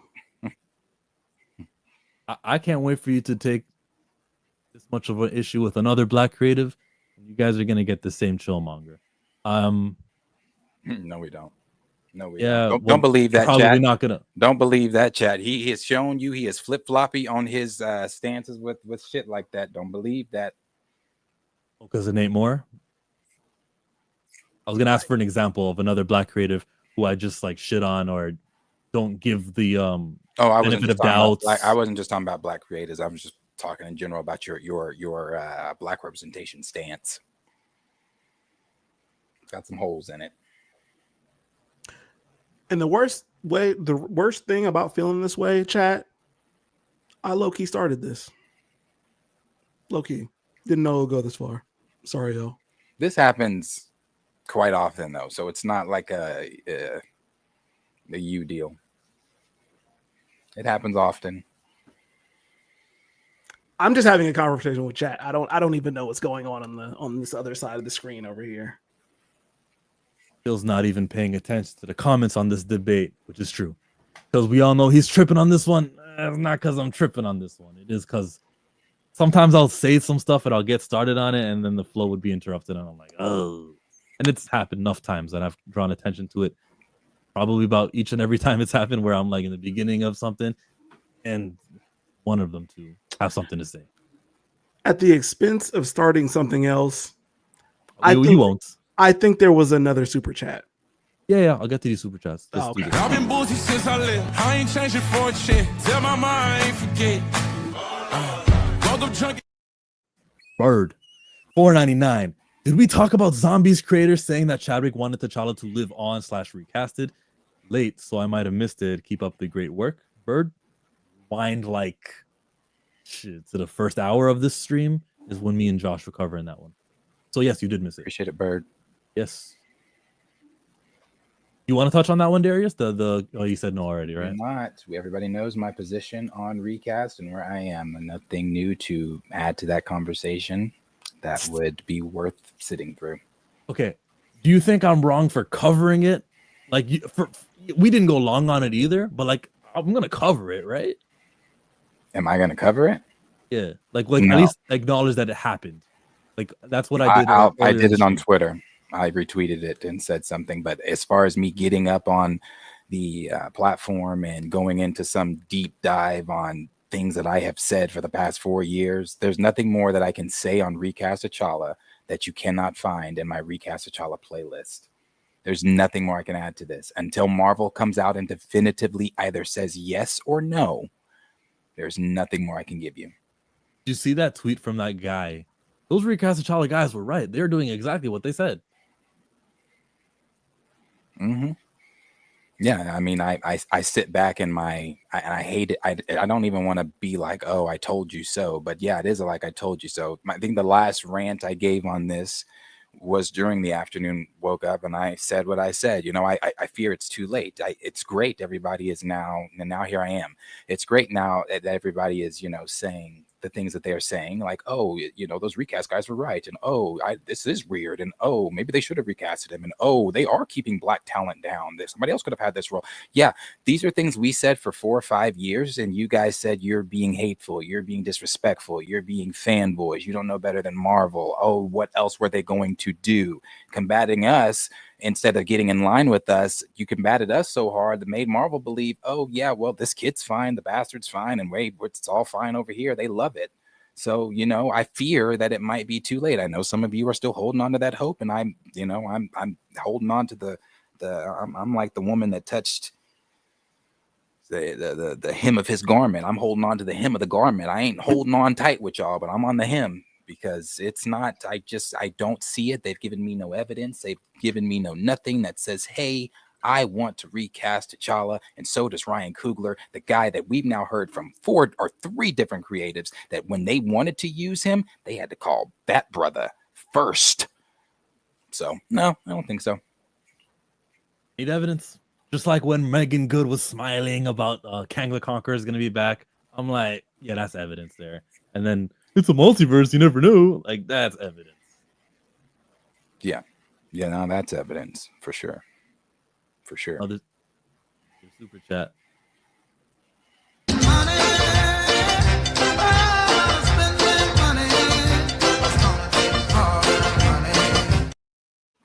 There was T'Challa right there. Johnny Olden Jr. The Disney Marvel agenda is to push LGBTQ. I believe that's about the time we were talking about. That was a while ago.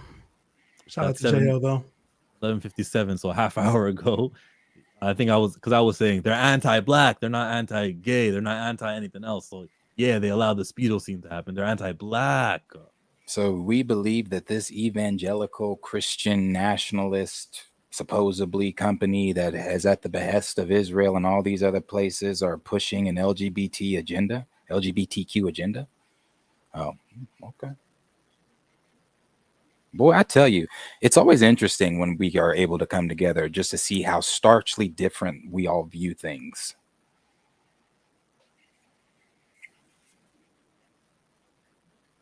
Want to touch on Johnny's words, Josh? No, thanks for the 5. 5.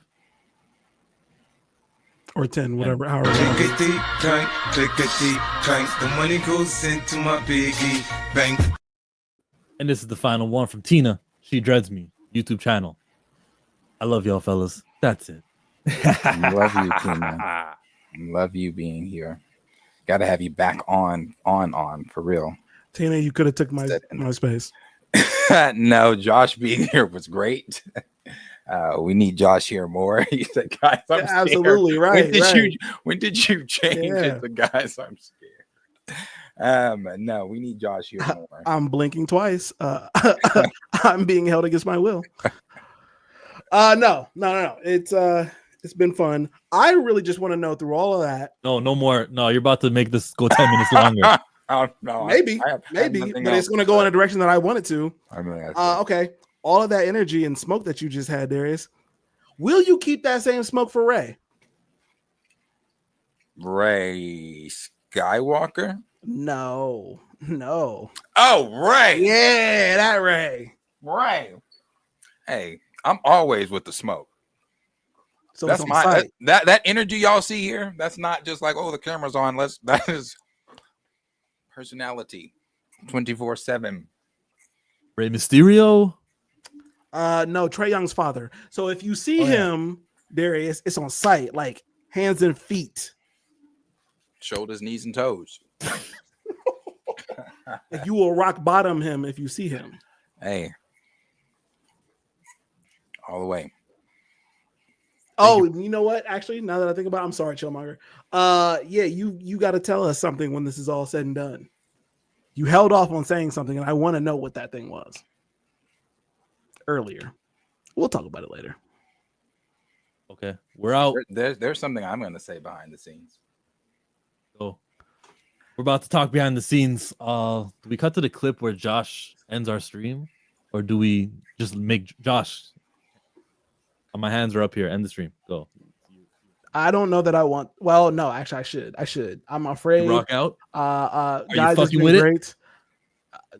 I don't. How do y'all remember that? Why is that such a part of the Pantheon lore? And I don't even remember it. You were drunk, and you thought you were leaving the screen, and you hit end. Screen, yes, I know. I and wish I was that drunk now. Every day. Anyway, it's okay though. Anyway, everybody. General consensus. And whether you're a glass half full guy or glass half empty guy. That night I was a glass full guy. That's shot glass full. Anyway, shout out to Culture Made, Tina, Steve, Professor Film Fan, Johnny, Bird, Rogue Comics, Buck's Thoughts. Yo, it's been real. I'm still scared, but on that note, we out. Peace. Peace out.